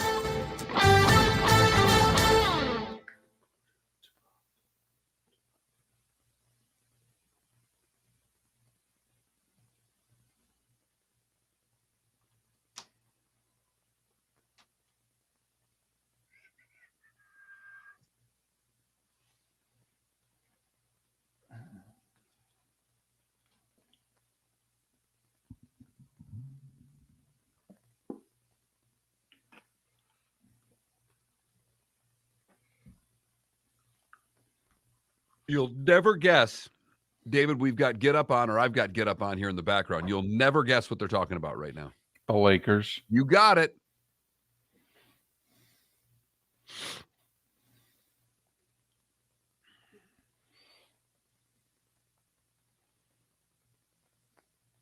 It's okay. I turned on NBA radio yesterday, the midday show, and they were about 30 minutes into the show. It's a 1 to 4 show. So I turned it on 30 minutes in. The Celtics had just beaten the Heat. It's only a day removed from the Nuggets making their first final. And Rick Kamla comes back from break and says, let's talk about the Lakers. I was taking my walk Tuesday, and Dan Patrick comes on for a segment, and he goes, I just want to make this announcement to all the Nuggets fans out there. And I don't even think they'd won the game yet. He goes, when this series is over, understand it's going to be 10 days of talk about the Lakers. And he just broke it down. He goes, and that's what they're going to talk about. So it was really nice. You've got a great team, and people will learn about you in the final. But we're going to talk about the Lakers. Right. That's the way this is going to go. Correct.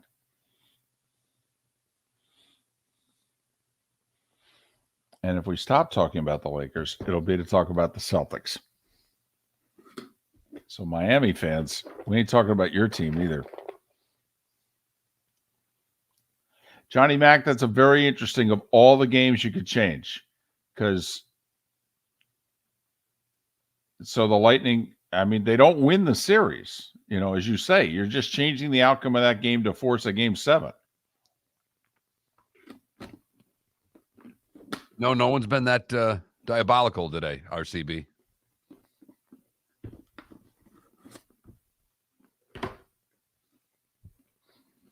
You know the Redskins were favored in that game?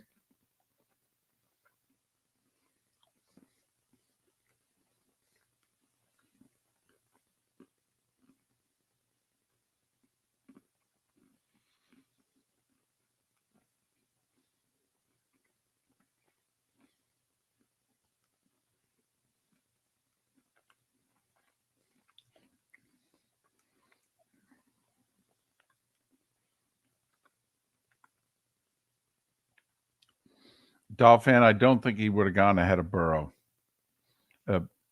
I think Burrow's size would have made him the choice over Tua.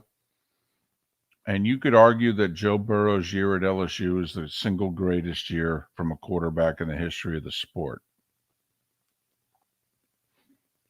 And I know exactly what I'm saying. Vince Young, Cam. Okay, yeah, I believe me. I know the statement. But that's how ridiculous he was in 2019. David, I didn't see this story yesterday. USF approved on-campus stadium? I missed that. I'm seeing John McClain retweeted it. University of South Florida is on track to build a new on-campus football stadium. The Board of Trustees unanimously approved the financial plan for a $340 million, 35,000-seat venue.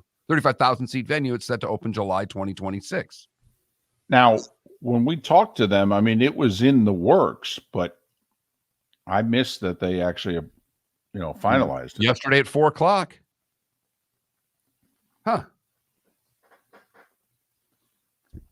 I'll keep that one. I'll set you up.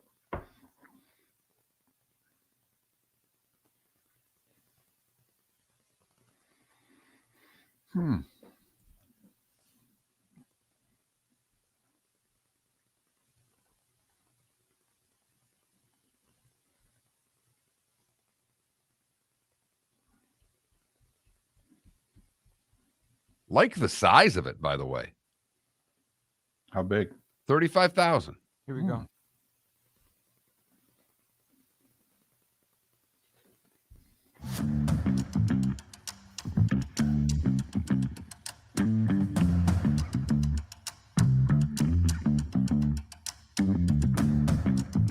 You're listening to Miller and Moulton, only on the Florida Sports Network.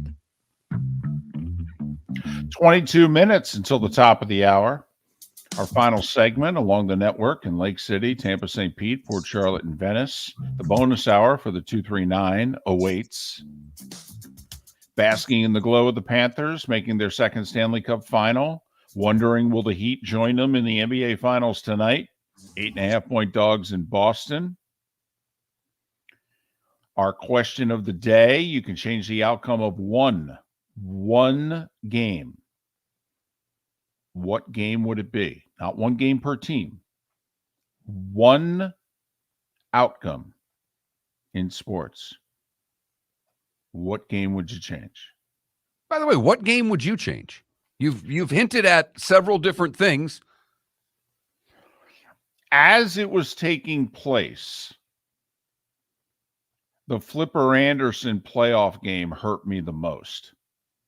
I probably, because I was still spending a lot of time with my grandfather, it was probably the team that I lived and died with the most in the first, I'd say, 35 years of my life. And That was a really good team in '89, and they had played the Niners really tough on a Monday night, and the road to the Super Bowl was going through San Francisco, and I wanted another shot, and I thought we could get them. And they were better than the Rams, and they had them at home, and they had control of the game, and they screwed it up, and it went to overtime, and then Flipper Anderson, the bomb from Jim Everett. Mark Collins was trying to play cornerback with a broken foot. Flipper ran right by him, touchdown. Rams won in overtime. Really bothered me. Really bothered me. I see the highlights to this day. It's like when our friend Gary Danielson, they show the Thanksgiving highlight of LT in the pick six. Every time they show the Flipper play, I curse at the television. You going to text this to Gary, by the way, and get his answer? Totally. No, I would not reveal his answer.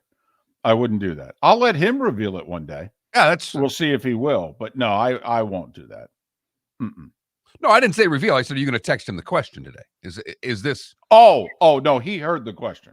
Okay. Oh, no. He heard the question. He's the one that texted me to say, stop it. You've made me depressed. Oh.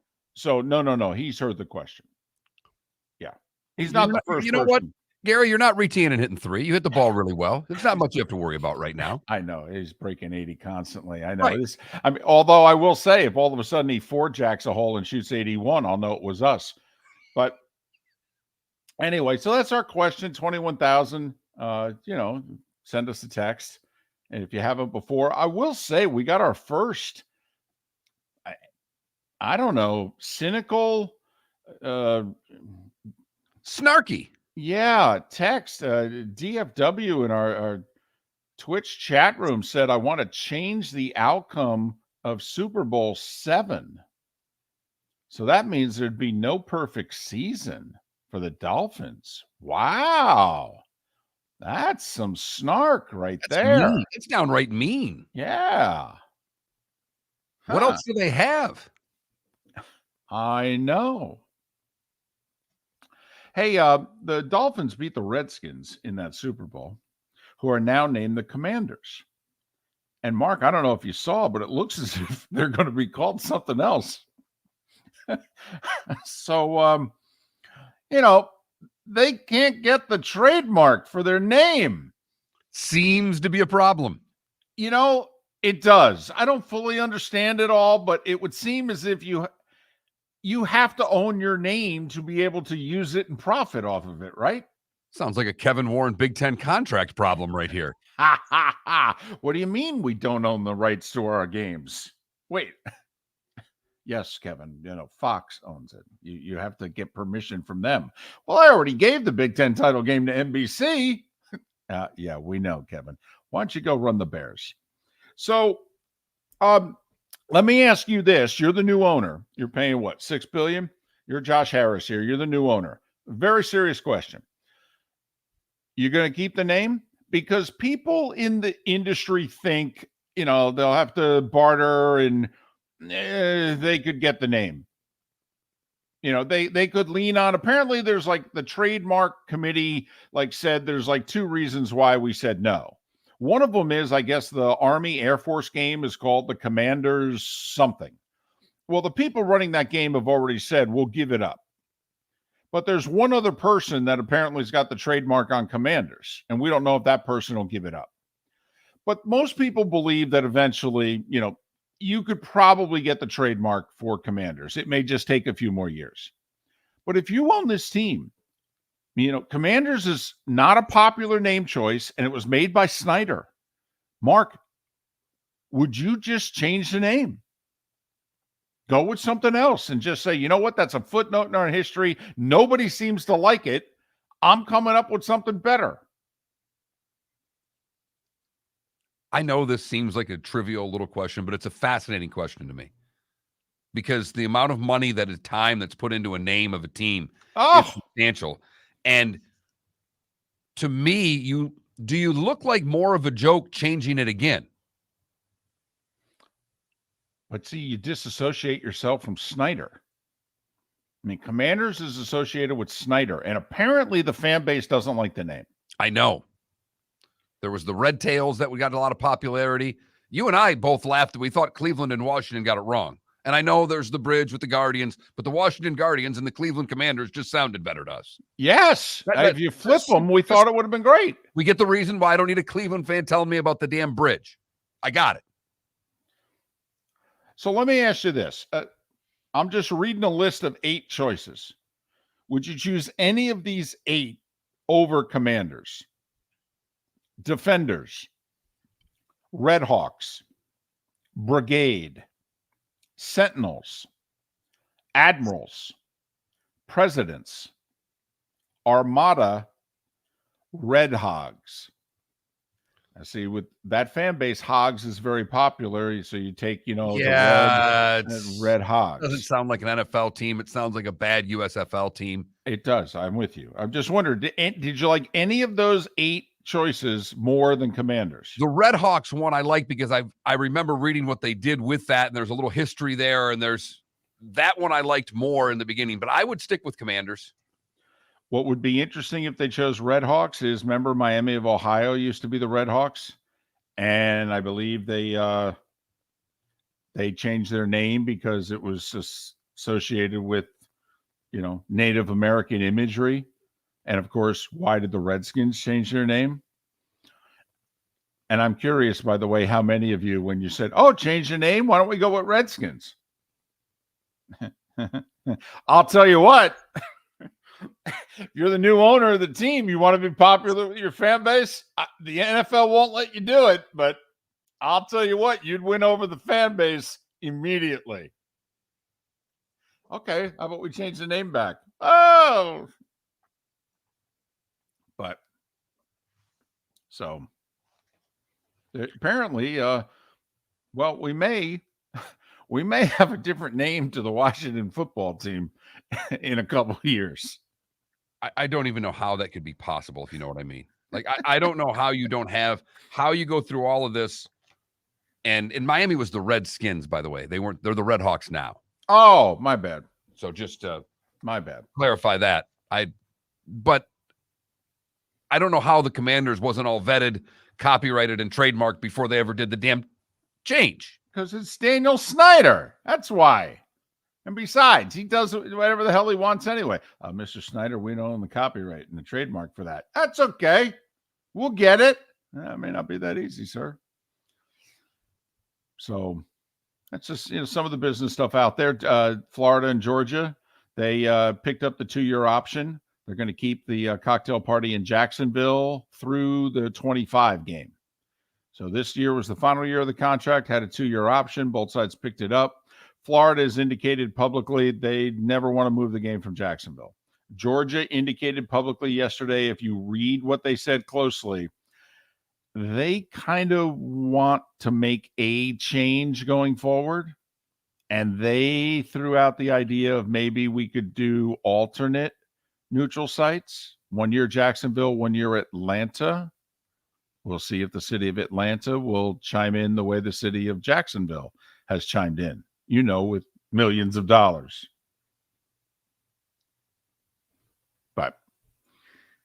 And apparently something happened in Tampa yesterday, which we missed. Yeah, I did not see this until a few moments ago, but it was a tweet from yesterday that South Florida, their board of trustees, the financial committee of the school's board of trustees unanimously approved the financial plan for the $340 million, 35,000 seat venue to open in July of 2026 to house USF's football and lacrosse teams. Okay. So the Bulls are going to have an on-campus football stadium. Now, you and I were there in the glory days. We were there on a Friday night at Ray J when they beat top 5 West Virginia with Pat White and Slayton and Noel Devine, and the place was absolutely packed. And we left Ray J, looked at one another and said, well, they don't need an on-campus stadium, but they're going to have this. But, okay, they're getting an on-campus stadium. Did they say when construction is going to begin? Like, is it going to begin October? Now? Okay, so think about this. This is a 35,000-seat outdoor football stadium. They need over 2.5 years from the minute they put the shovel in the ground. Now let's look at the Rays situation. By the way, the A's in Nevada and Clark County yesterday reached a tentative deal. And if that gets voted through in the next 10 days, and the expectation is it'll be a close vote, but it will go through because the important politicians are behind it, then the Rays are on the clock. And they're on the clock also because their lease is up at the end of 27. So if it takes over 2.5 years to build a 35,000-seat football stadium for South Florida, how many years is it going to take from when we put the shovel in the ground to build whatever the Rays' new home is going to be? I mean, Mark, that says that the worst case scenario, if they need a stadium by March of 28, essentially, backtrack it, what, 32, 33 months? At least. So basically in the next 2 years, the shovel has to go in the ground. Yes.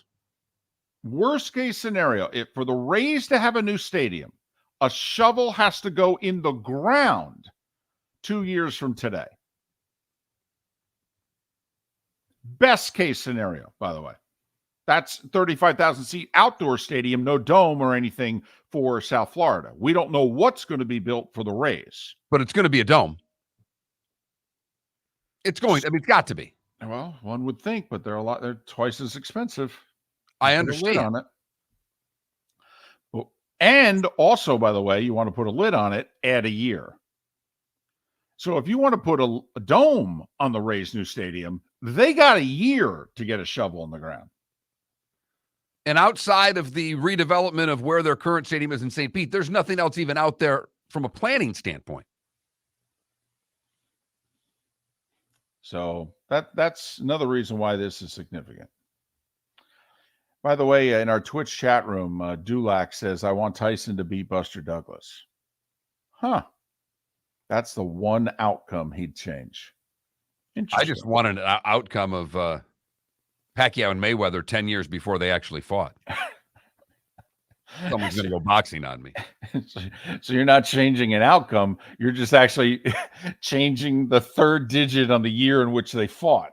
That's all I'm looking for. Right. Move it back a decade so they both would have been relevant fighters when they actually did it. So that's some of what's going on in the sports world. What's the big story is the Florida Panthers. Yeah. Sweeping the Carolina Hurricanes to go to the Stanley Cup final.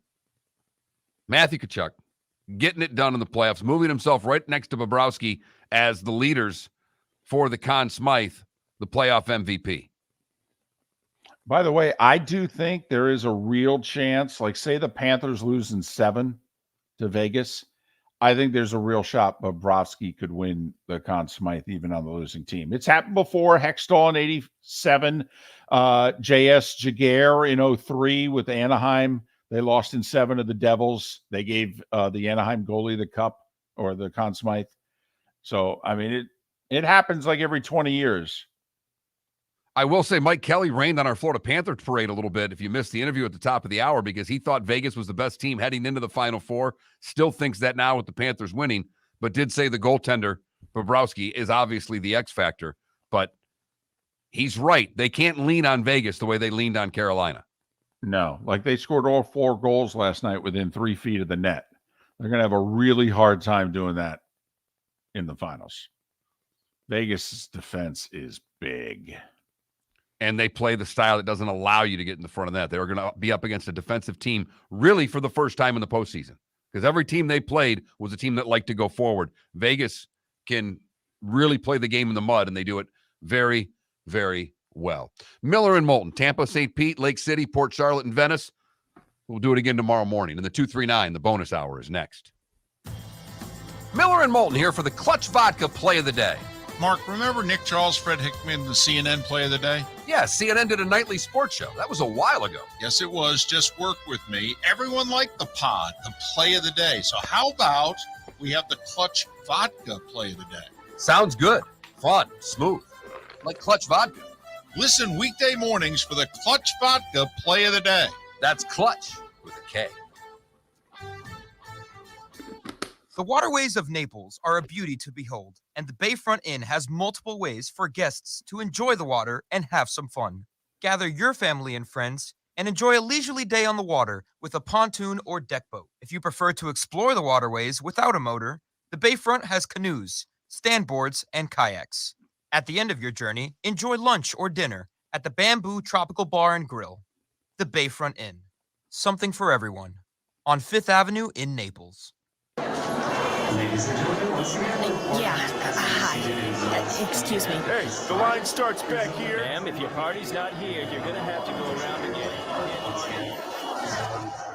If you had the opportunity to avoid all this, wouldn't you? Salt Live is the official transportation provider of the Miller and Moulton Morning Show, making your trip to and from the airport seamless and stress-free. Salt Live is supported with the help of local partners like the Bayfront Inn. Gather your family and friends and enjoy a leisurely day on the water with a pontoon or deck boat. If you prefer to explore the waterways without a motor, the Bayfront has canoes, standboards, and kayaks. At the end of your journey, enjoy lunch or dinner at the Bamboo Tropical Bar and Grill. The Bayfront Inn, something for everyone on 5th Avenue in downtown Naples.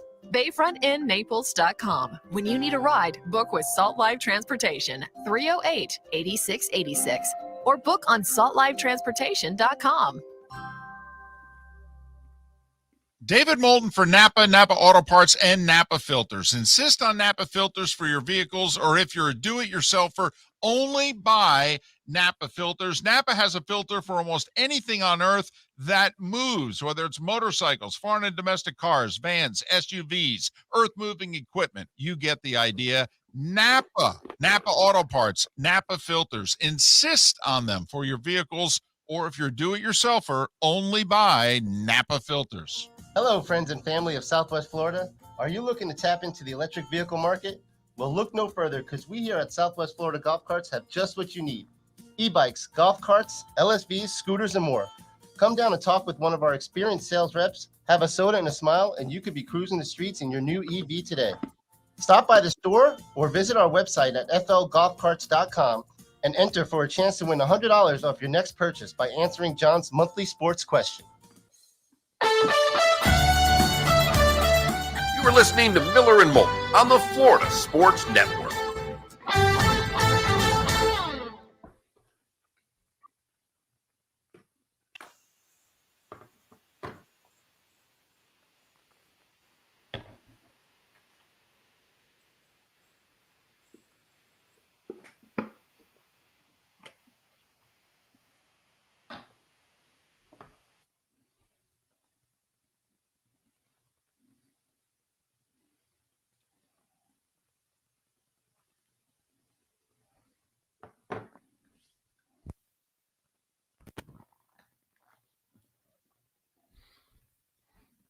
All right. Wolverine J is a very serious question I have. How come all of you guys blamed Bartman and not shortstop Alex Gonzalez?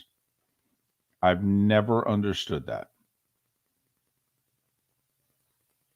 You're up 3-1, first and second, one out. And Cabrera hits a two-hopper right at a Gold Glove shortstop. And instead of holding his position or even charging it, for whatever reason, he takes a step back and boots it. It was a routine 6-4-3 double play. You're out of the inning. It's 3-1 going to the bottom of the eighth. Worst case scenario, it's 3-1 going to the ninth. Joe Borowski's on the mound to pitch you to the World Series. How come you guys always blame Bartman and didn't blame Alex Gonzalez? I'll never get that. Because they only show the Bartman clip over the years. That's the reason, but that's the reason why.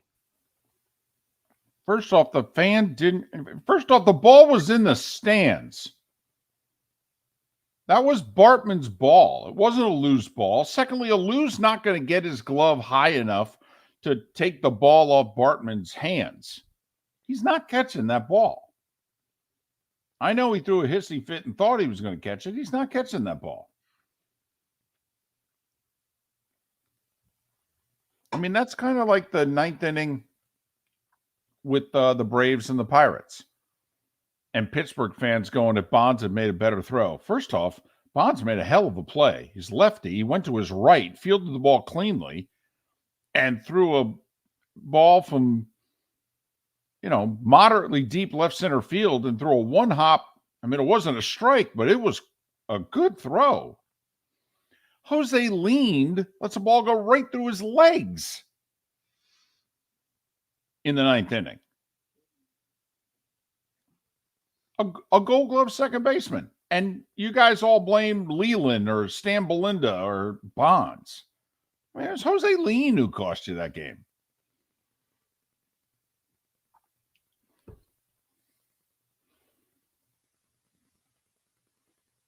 I've never understood the Bartman thing.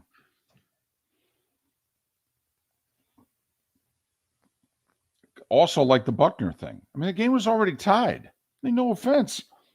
Blame Schiraldi or Bob Stanley. Bob Stanley doesn't throw the wild pitch to Mookie Wilson. I mean, then I understand if you're all over Buckner. That's it, Adam. I like it.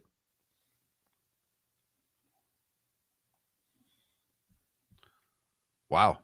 Going back to last year, and they just put a graphic up. Heater 4-1 at the TD Garden over the last two postseasons.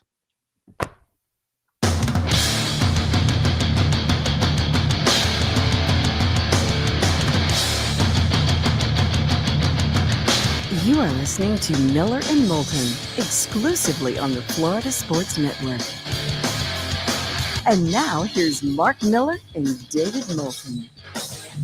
It is the bonus hour on this final Thursday of May. Hope your week's going well. Thanks for spending part of it with us, Miller and Moulton, Florida Sports Network, floridasportsnetwork.com. Celebrating the Florida Panthers, making it to the Stanley Cup Finals. They'll likely play Las Vegas. Golden Knights with a chance to sweep Dallas tonight. If so, then the finals may start the middle of next week. If Dallas wins tonight, the finals are all but assured of starting a week from Saturday. So the Panthers are going to get some time off here. Which none of us know is a good thing or not. I don't see how it's good for the goalie. I think the players, also their style of play, Mark, it's difficult to, certain teams are just kind of cutesy skating teams, and I could see where a layoff could affect them more. The Panthers are such a physical team. Their style of play is dump it, chase it, pound you. I think as soon as they get back on the ice against Vegas, whether it's 6 days or 9, they're going to dump it, chase it, and hit somebody.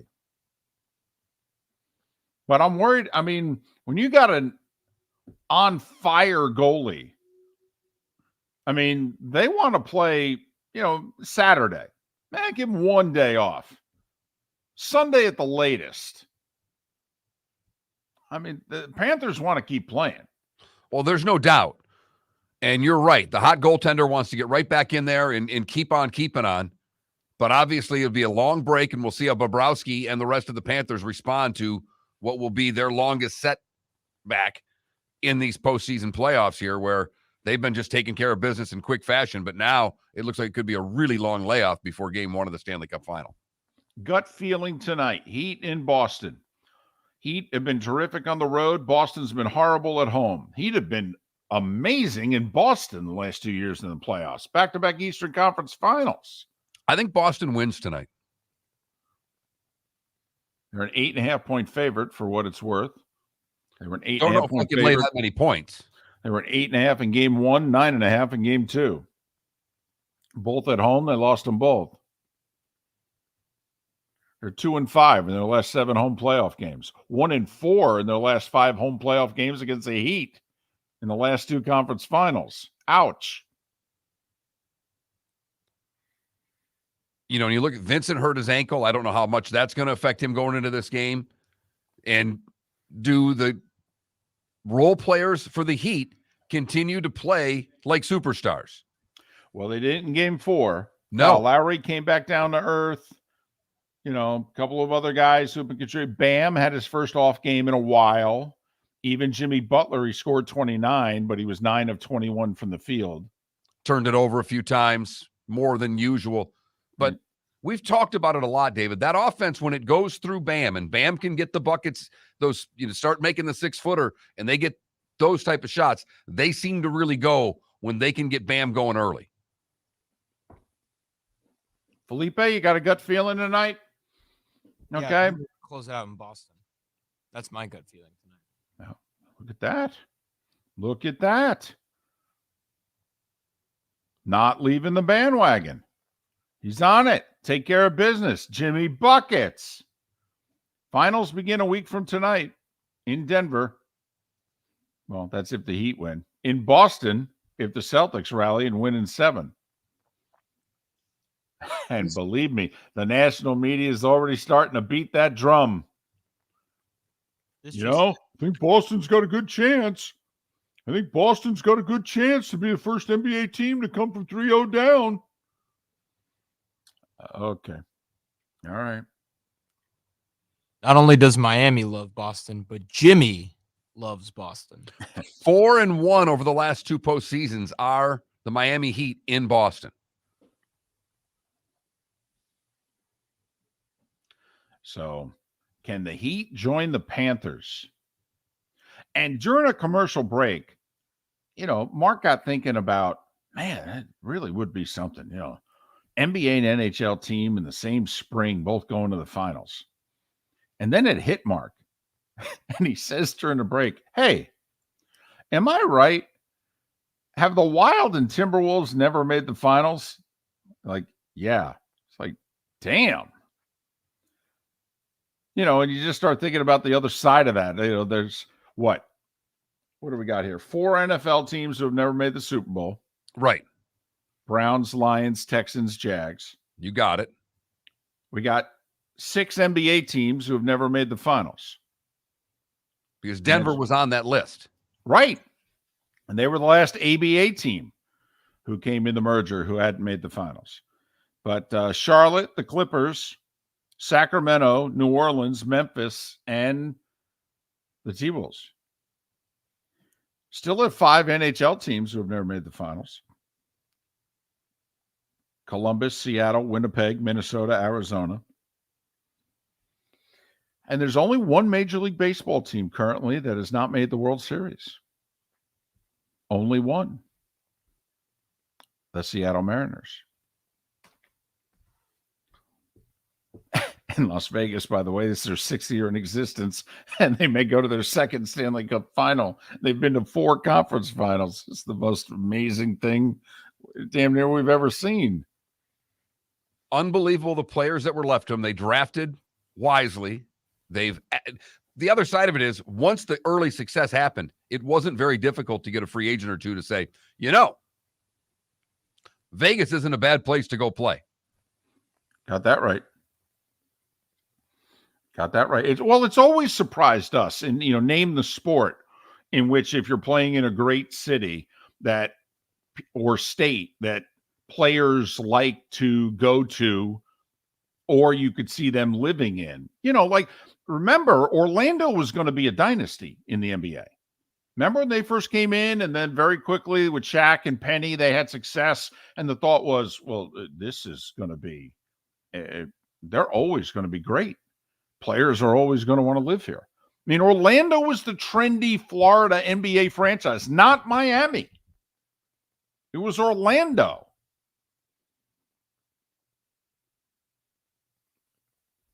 Pat Riley changed that just a little bit. But even after Riley went there, in the late 90s, Grant Hill, when he left Detroit, where'd he go? Went to Orlando. Duncan narrowed it down to San Antonio, Orlando. I mean, it's funny. Yeah, it is how much credit Riley deserves.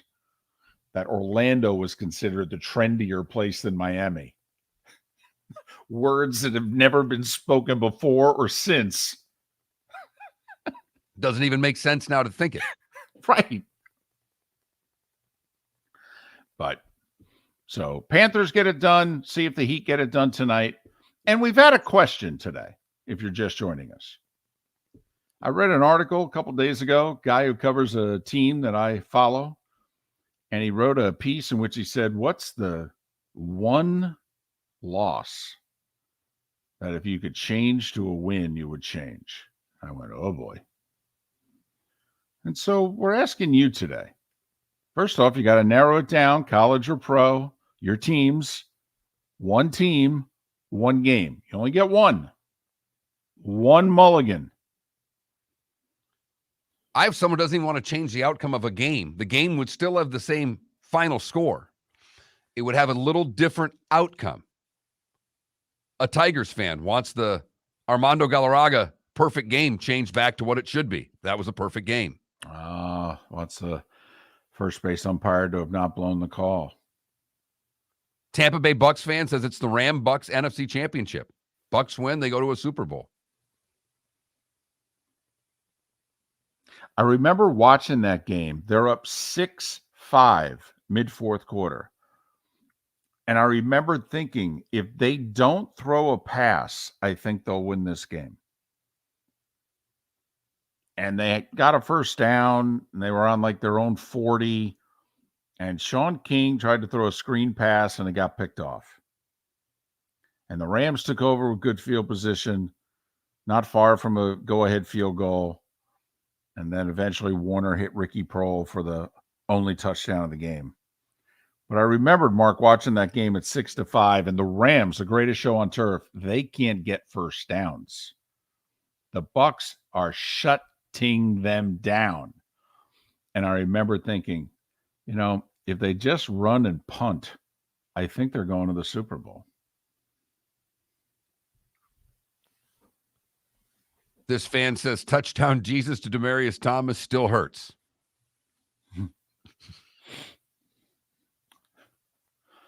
I hear you. I'm a little disappointed in the Cubs fans who have chimed in, whether in the text line or in the Twitch chat room, and they're still on Bartman. Man, that bothers me. Bartman did not cost you that game. Alex Gonzalez, your shortstop, cost you that game. You're up 3-1 in the eighth, first and second, one out. And Miguel Cabrera, who was slow, even as a 20-year-old, hits a routine two-hopper to a Gold Glove shortstop. It is they would show it as 6-4-3 double play. Here's how you do it. You throw an off-speed pitch to a fastball hitter. He's out in front of it, hits it off the end of the bat, hits a two-hopper to the shortstop. Bada bing, bada boom. You're out of the inning. It's 3-1 going to the ninth. Here comes Joe Borowski. He's going to put you in the World Series. And you guys blame Bartman. That bothers me. Tell us how you really feel, David. It just does. Why? How come the Pirates, they blame, we never won anything with Bonds. Well, you would have if Jose leaned and fielded a three-hopper hit right at him. I mean, come on. Draybeck had a six-hitter going to the ninth. He let a ball go literally through his legs.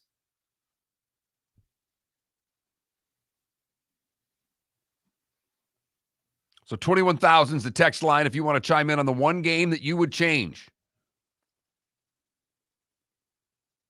Few Knowles fans just saying that you can take your pick. Wide right, wide left, two, wide right two, three, wide left. Whichever one. It doesn't even matter to me. Just change one of them. Some college football site came out with a list of like their top 15 teams of all time, and none of the Florida State teams made it. And it was like top 15 teams of like the last 40 years, too. I'm like, seriously? Not going to put a Florida State team on that list?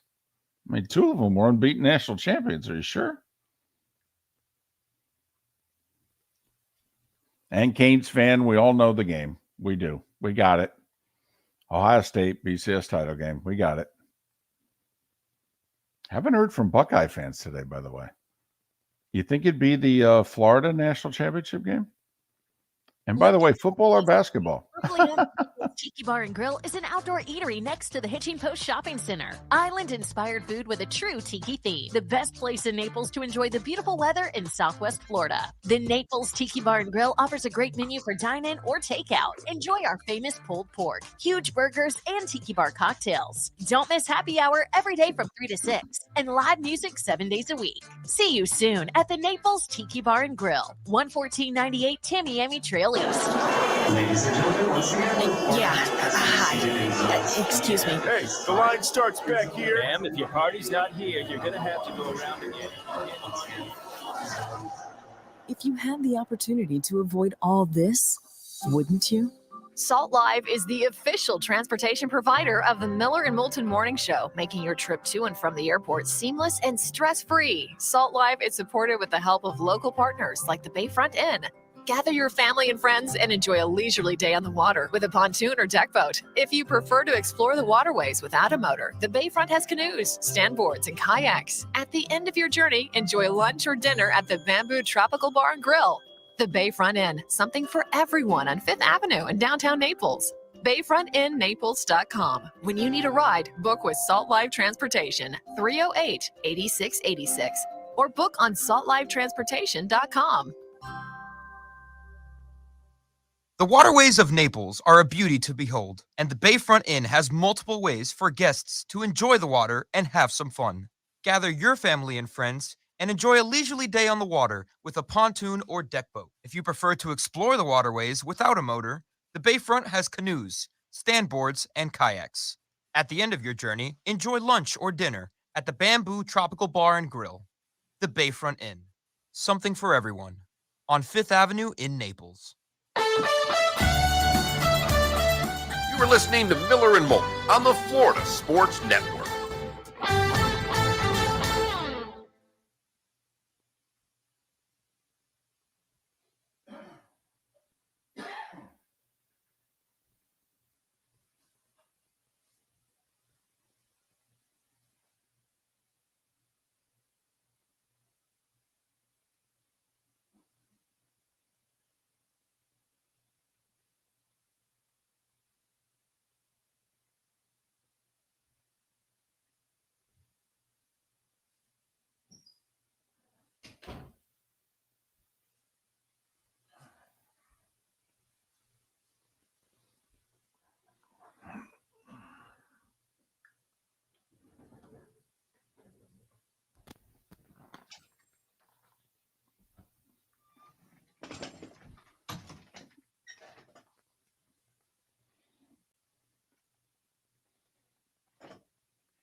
Yeah, because they would have gone to the SEC championship game.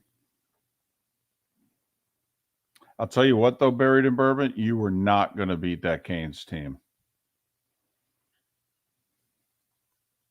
So, yes, if you beat Tennessee, go to Atlanta.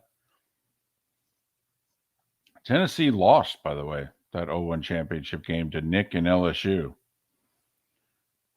Cost them a spot in the national championship game. That's how we ended up with Nebraska.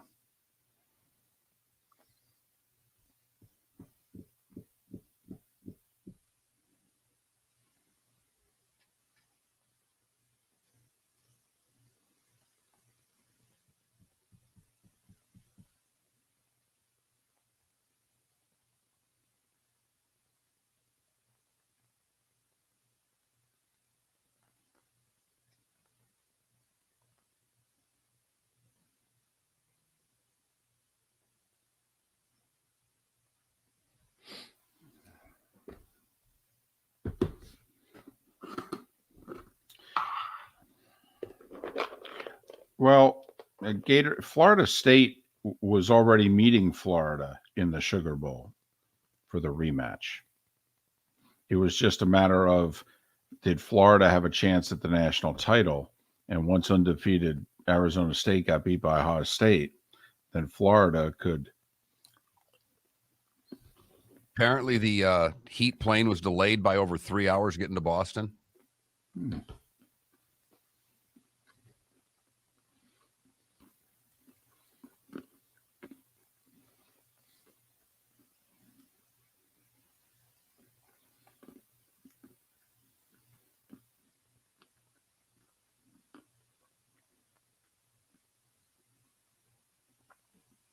you see the story on Portnoy yesterday?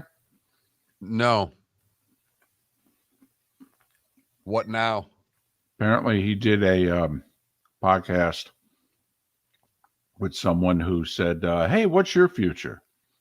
And he's like, I don't know. I mean, I got 20 months left on a contract. And the guy was like, well, after those 20 months. And he goes, I don't know. My run here might be over.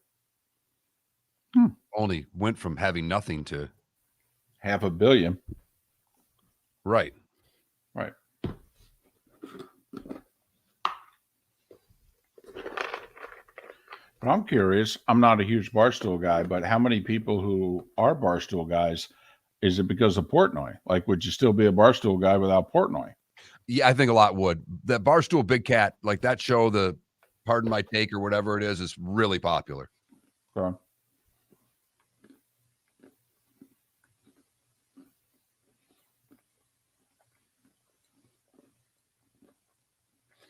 Well, Michael, you can only change one. And remember, they only needed one. So once again, you have to pick one.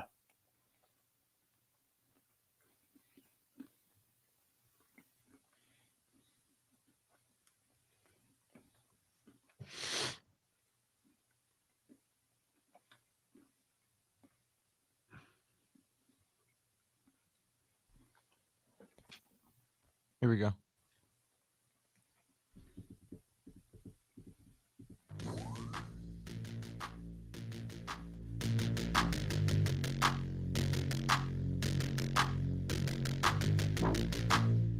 It's the bonus hour of Miller and Moulton on the Florida Sports Network.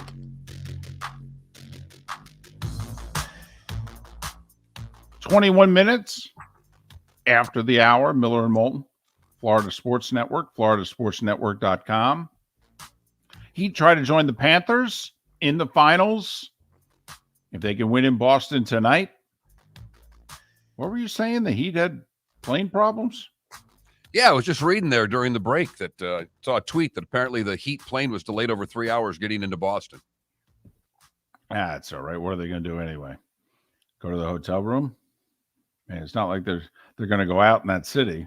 Might be more opportunity for Jimmy Butler karaoke on the plane. So I think we get a good game tonight. Like, there are those that think now Boston's found themselves and they're going to take care of business at home in a comfortable way. Sposto, the coach of the Heat? I think he might be able to make a few adjustments after seeing a bad performance by his team and have a couple other tricks up his sleeve. I will say this series does get interesting besides the math if Boston can win tonight, no matter how they win, comfortably, by one, whatever. Because the Heat have not lost back-to-back games in the playoffs. You can go all the way to the play-in even. They lost their first game, didn't lose the second. If they did, they wouldn't even have made the playoffs. So the Heat haven't lost two in a row in a while. 7 weeks maybe since they've lost two in a row. So just the psychology, if that were to happen, Mark, when you're with a team and the coach comes in, you make adjustments and then you win. It's like, all right. Well, now this would be the first time they come, they make their adjustments. Place they've had a lot of success here in the last 2 years. They're 4-1 in this building against the Celtics in the Eastern Conference Finals the last 2 years. And if Boston beats them, it's like, okay. Yeah, they need a lot more out of Bam. Bam's got to be minimum of 17 points. Well, the Celtics go as Tatum goes. It's real simple. You look back, Game 6 against the Sixers, what happened? Final 4 minutes, Tatum went nuts.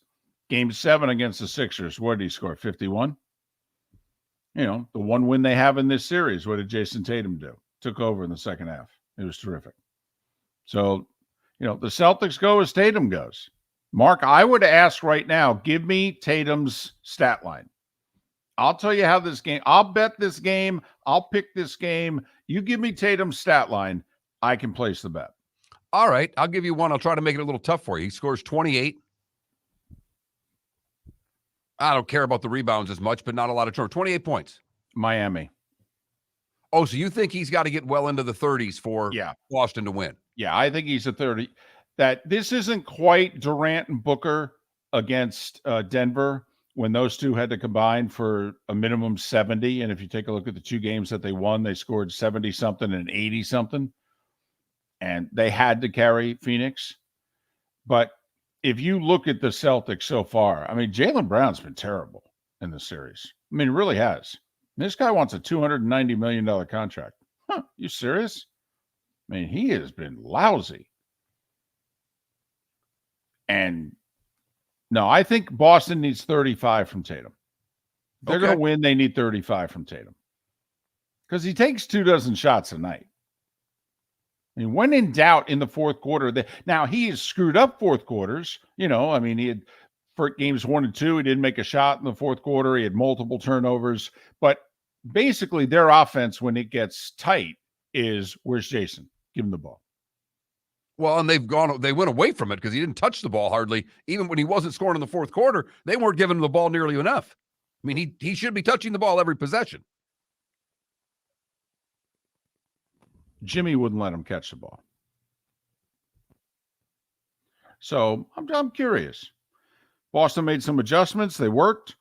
They're feeling decently about themselves. And by the way, if Jimmy's not letting him catch the ball, then go to a Nuggets handoff play.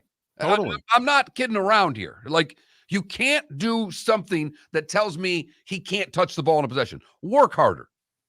Have other ways to get him the ball, because that can't happen.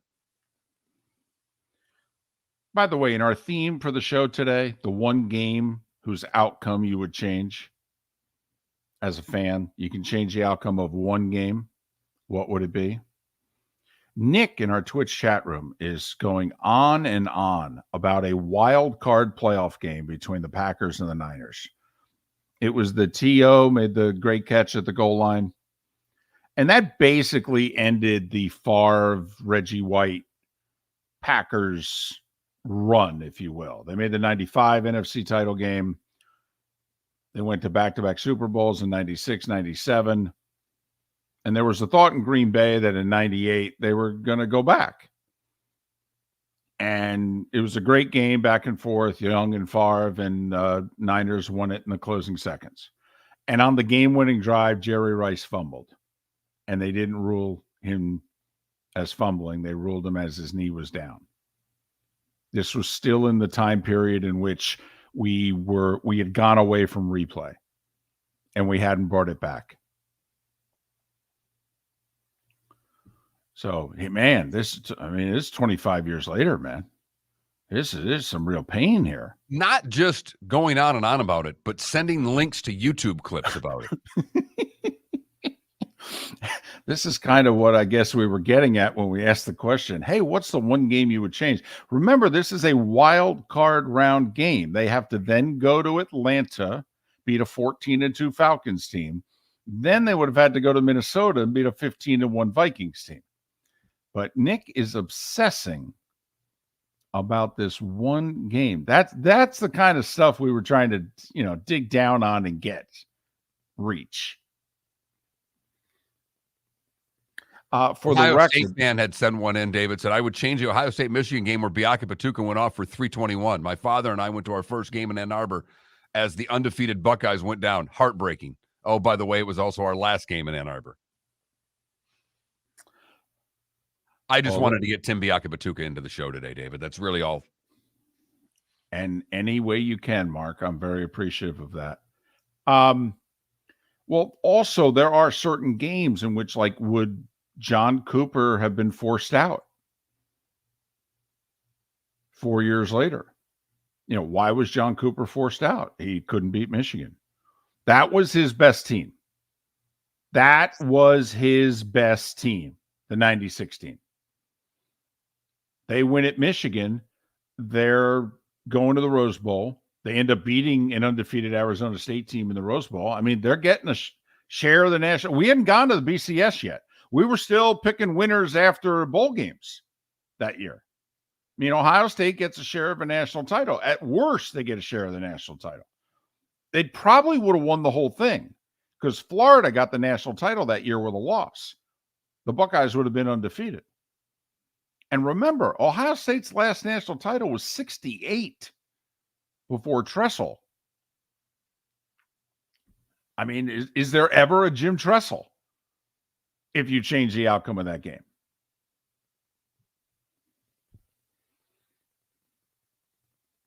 Rays fan says the Blake Snell game. Yeah. I hear you. Yeah. And we said it at the time. You know, Miller and Moulton are wrong about a lot. We said it at the time. When are they ever going to get in that position again? That was game 6 of the World Series. When are the Rays going to get to a World Series and be in a position where they could win it? Now, they were down 3-2, but they were winning game 6, albeit by a run. When will they ever get that close to a World Series title again? What do you mean? October. Okay. The hell are you talking about? Okay. Sell it. This team's unbeatable. They come back, they lose 20-1, come back, win the series yesterday just to prove that they got a little something. Think Kevin Cash is taking Shane McClanahan out this time around, huh? And well, better not be. The place would go nuts.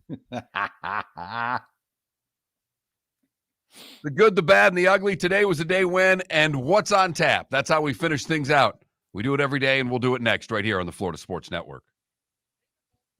Napa Auto Parts, and Napa Filters. Insist on Napa filters for your vehicles, or if you're a do-it-yourselfer, only buy Napa filters. Napa has a filter for almost anything on earth that moves, whether it's motorcycles, foreign and domestic cars, vans, SUVs, earth-moving equipment. You get the idea. Napa Auto Parts, Napa filters. Insist on them for your vehicles, or if you're a do-it-yourselfer, only buy Napa filters.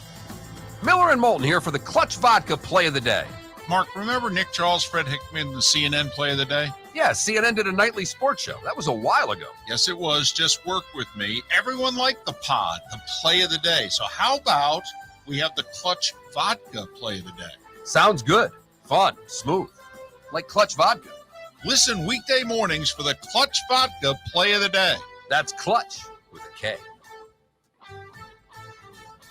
Located on the East Trail, locally owned Naples Tiki Bar and Grill is an outdoor eatery next to the Hitching Post Shopping Center. Island-inspired food with a true tiki theme. The best place in Naples to enjoy the beautiful weather in Southwest Florida. The Naples Tiki Bar and Grill offers a great menu for dine-in or takeout. Enjoy our famous pulled pork, huge burgers, and tiki bar cocktails. Don't miss happy hour every day from 3 to 6 and live music 7 days a week. See you soon at the Naples Tiki Bar and Grill, 11498 Tamiami Trail East. The waterways of Naples are a beauty to behold, and the Bayfront Inn has multiple ways for guests to enjoy the water and have some fun.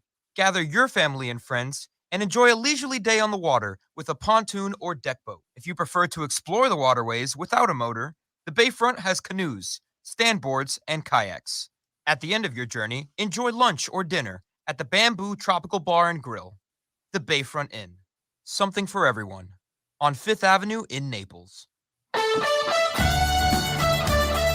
You were listening to Miller and Moulton on the Florida Sports Network.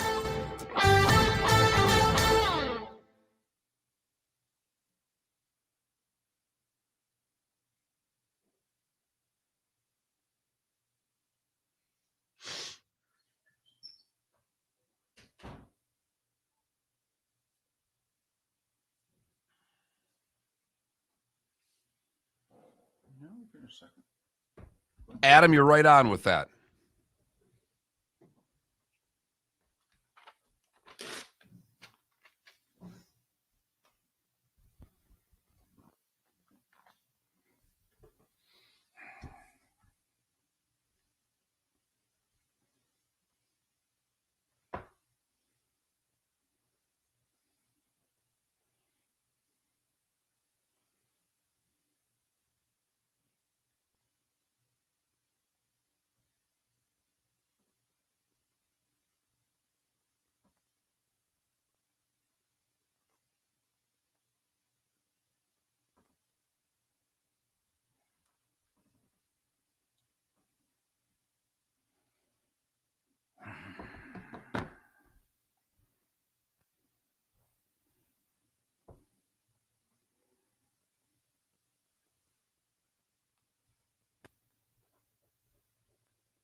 Yeah, I was going back bourbon between the Gators and the hockey.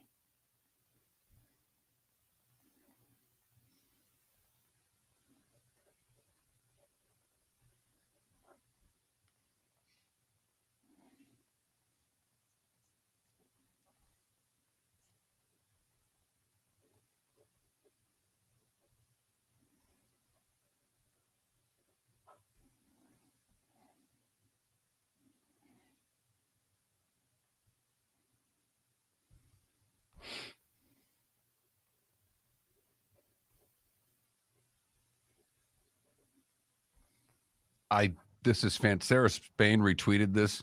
The U.S. Embassy, Australia, in honor of Tina Turner, we decided to master the Nutbush, Australia's unofficial national dance.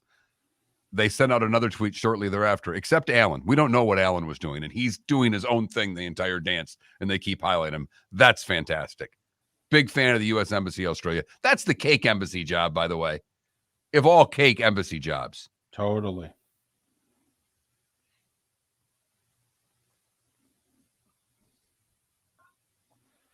I mean, maybe New Zealand's better.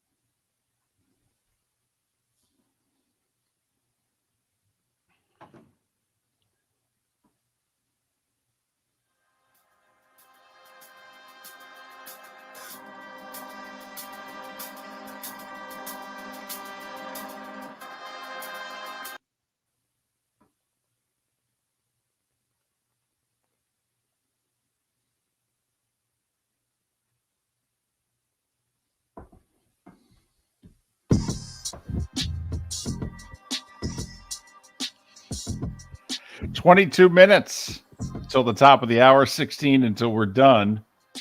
Miller and Moulton, the Florida Sports Network, floridasportsnetwork.com. Final Thursday of May. Is this the final Western Conference hockey game of the year? Is this the final Eastern Conference NBA game of the year? We shall see. Got a good, fun show today. A lot of feedback from the listeners by the text line, Twitch chat room. Didn't mean for the question to, make so many of you so sad. It's actually in a good mood when I said, hey, how about we throw this out there? But if you could change one outcome in sports, one, you only get one, what would it be? There you go. It's time for someone to take back this segment, if for no other reason than to stop David from talking about Meghan and Harry. Here's Mark Miller with Today Was the Day When. We start today in 1922. Babe Ruth suspended 1 day and fined $200 for throwing dirt on an umpire. 1 day, huh? What do you think it would be today? 10. When Pete Rose chest bumped, if not checked, Dave Pallone. That was mid-'80s. I think he got a month. I thought it was like at least 20, but I thought it was like 28. Right, but he bumped it up. I mean, and this is throw. This isn't Earl Weaver kicking dirt. This is picking up dirt and throwing it, which I would have loved to have seen. 1927, Henry Ford announces he's ending production of the Model T. 1935, Jesse Owens equals or breaks 4 world records in 45 minutes at the Big Ten meet in Ann Arbor, Michigan. The 100, the 200, the 4x100, and the long jump. He equaled or breaks 4 world records. They call it the greatest 45 minutes ever in sport. Remember, he's at a college track and field meet. He didn't set 4 Big Ten records. He didn't set 4 U.S. records. He's at college, and he sets 4 world records. in 4 different events. In 45 minutes. Right. I mean, barely have time for a smoke, for goodness sakes. 1948, Hogan wins the PGA. 1951, Willie Mays makes his major league debut. He would go 0 for 5. It was today in 61 that JFK announced the U.S. goal of putting a man on the moon before the end of the decade. End of the decade. 1965, Ali KO's Liston in round 1. This was the rematch in Maine, right? Lewiston? In Lewiston, Maine. Think about that, by the way. Hey, we want to have a rematch. Well, where you want to have it? I don't know. I was thinking Maine would be pretty cool. Maine. Heavyweight boxing in the mid-60s. Kind of a big deal. Unreal. 1968, the Stones released Jumping Jack Flash. 1969, Midnight Cowboy is released. 1975, Golden State sweeps the Bullets in 4. Rick Barry, MVP. 1977, Star Wars premieres. Huge. You think? Huge. 78, the Canadians defeat the Bruins in 5 for a three-peat. 79, Alien is released. 81, Yaz becomes the 4th to play 3,000 baseball games. The other 3 are Cobb Musial and Hank Aaron. Return of the Jedi released today in 1983. You remember this, David. Today in 86, Hands Across America. 6.5 million people hold hands from California to New York. Man, we had about a year and a half there where Farm Aid, Live Aid, okay, you name it. We did songs and outside concerts, holding hands, walking, whatever, for a cause, man. And it was funny because the world, David. It was happening during the Reagan administration. He didn't care about any of it. 1987, The Cure released Kiss Me, Kiss Me, Kiss Me, their biggest album. 1989, Calgary beats Montreal for their first Stanley Cup title. Lanny McDonald wins one heading out the door. Scored the game-winning goal in Game 6, too. 91, the Penguins beat the North Stars in 6, an 8-0 win to win the series. 92, Leno becomes the permanent host of The Tonight Show. And it was Game 6 in 1994 that this Messier guy would score 3 for the Rangers against the Devils. I need a moment. I know you do. I'm getting choked up. Ralph Waldo Emerson and Casey Jones, both born today. Mike Myers is 60. Brian Urlacher's 45, and Shane Merriman's 39. What did I miss, David? Babe Ruth hit his last home run on this day in 1935. George Floyd was killed 3 years ago today. That led to a few things in this country. A few protests. That was a hell of a summer. So, and there you go. That's what I got. I want to get back to Mick Jagger for a second and that Stones album. Boy, how about the legends of music and what they had to say about Tina Turner yesterday? Oh, man. I actually, during the break, going through Twitter, I just saw a highlight of Mick Jagger and Tina you brought up Live Aid, at Live Aid. And Jagger was flowing in his praise of her and how she helped him. And you think about how big he and the Stones were much before she became a big deal. You know, she did the one thing with Ike, but Mick said she basically taught him how to perform, taught him how to command a stage. Think about that. So I don't know. Listen, she was a lead story on the NBC Nightly News last night. Like, I thought they would mention it off the top. And I told my wife, because she wanted to see the Tina Turner stories. And I go, we're probably going to have to wait to the end. This is the obligatory, they'll mention it off the top and they'll tease it throughout. With it? Lester Holt led with Tina Turner last night. And then they had another story at the end, too. I know. Listen, when you get those anchor positions, you're also technically managing editor. And you could tell the one or two times a year when the anchor goes, I'm managing editor. This is what we're doing. This story is important to me. And I think we had one of those moments last night where Lester Holt said, we're leading with Tina Turner. And the newsroom went, wait, what? I'm sorry. Who's managing editor? Who gets to decide what we're leading with? I know most nights I defer to you. This ain't one of those nights. You've heard folks elsewhere mock Florida is gonna Florida. Well, Mark Miller sees it differently. He calls it the good, the bad, and the ugly. What you got, Mark?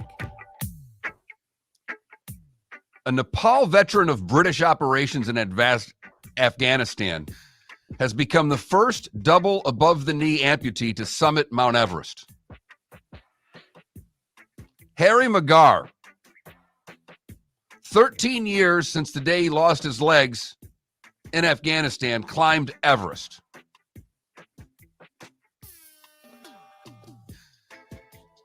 Pretty remarkable.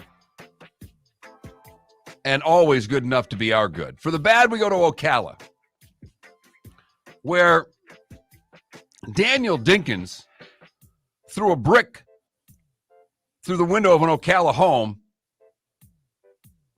to save a baby sleeping in the room from a future event. He claims he's a time traveler. He was charged with burglary. He also admitted for going for a swim, too. But he is a time traveler, according to the story he told police. No idea what the future event was he was going to try to save the baby who was sleeping from. Finally, the ugly. We go to Louisville, where Clifton Williams was arrested early Sunday morning and charged with second-degree assault. He and his roommate had an altercation because his roommate ate the final Hot Pocket. Hot Pocket. He tried to fight the Hot Pocket eater.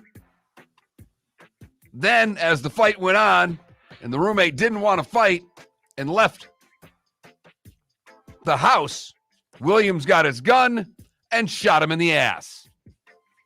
Over a Hot Pocket? The last Hot Pocket, David. Not just any Hot Pocket, the last Hot Pocket. Did they say what kind? Was it the pepperoni Hot Pocket? What? They don't say, but I have to assume it's the pepperoni. There's like a cheesesteak Hot Pocket, a pepperoni Hot Pocket, and of course it's real pepperoni. It's a real steak.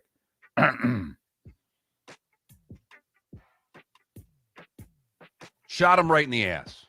And that is the good, the bad, and the ugly on today, May the 25th, 2023. Did he not have his sleeve on? You put the Hot Pockets in his sleeve, the guy, who got shot in the butt. If he had a sleeve on, he was wearing his sleeve, it's probably not that bad a wound. 10 baseball games today, 4 of them in the afternoon. There's usually more than that. By the way, both locals in action. Game 4 of the Rays Jays at 110 at the Trop. Heck, if you're interested, you could go. Zach Eflin, who's 6-1, on the hill for the Rays, who are minus 155, looking to take 3 out of 4 from Toronto. I'm telling you, this Jays manager is close to getting fired. I'm telling you. Marlins in action at 310. Well, with the rate of pace of play, you could probably watch the Rays at 110. It'll damn near be over by the time the Marlins are throwing first pitch against Colorado. Orioles and Yankees, Phils and Braves, Mets and Cubs. Mets, Cubs, Orioles Yankees wrapping up their series. Phils and Braves beginning a 4-game series. Heat in action at 8:30. TNT. Trying to get back to the finals for the first time in 3 years. What would this be for them? They made it in 06 when they won. They made the 4 in a row with LeBron and 2020. So this would be their 7th trip to the finals if they could get there as a franchise, right? It's rather impressive. Yeah, really. Franchise is, not even 35 years old. Hockey's on 8 o'clock ESPN. Hopefully it's the last Sean McDonough, Ray Ferraro broadcast of the year. We can only hope because of a couple of things. One, that it's the last Sean McDonough hockey broadcast of the year. And two, they may move the finals up and get the Stanley Cup started a little earlier if this thing's a sweep. Right. So go Golden Knights. Dallas, a slight favorite tonight. They're playing without their captain. Jamie Benn suspended 2 games for his cheap shot in game 3. Yeah, they'll extend. If that happens to be a sweep, he's suspended for the first game of the regular season. It's 2 games no matter what, which I thought was interesting. I find it interesting that 1 playoff game equals 1 regular season game. I'd actually turn it into listen, it's 2 games if it's the playoffs.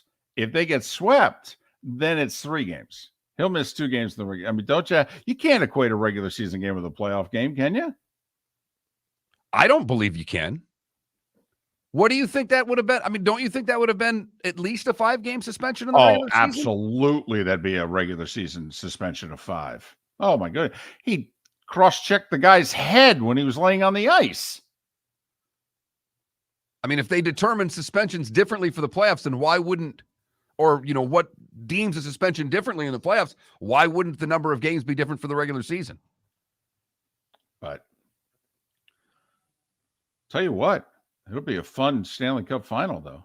I mean, Vegas and South Florida. Whew. Each team knowing how to handle things on the road because they live in home communities where it's always a go night. Thanks for all your texts today. Fun show. Really enjoyed it. Hope you did too. If you miss any of the show, go to floridasportsnetwork.com where you can download any part of the show that you missed. We'll be back tomorrow morning to finish off the week and see if the Heat have moved on right here on the Florida Sports Network. Ladies and gentlemen, once again. Hi. Excuse me. Hey, the line starts back here. Ma'am, if your party's not here, you're gonna have to go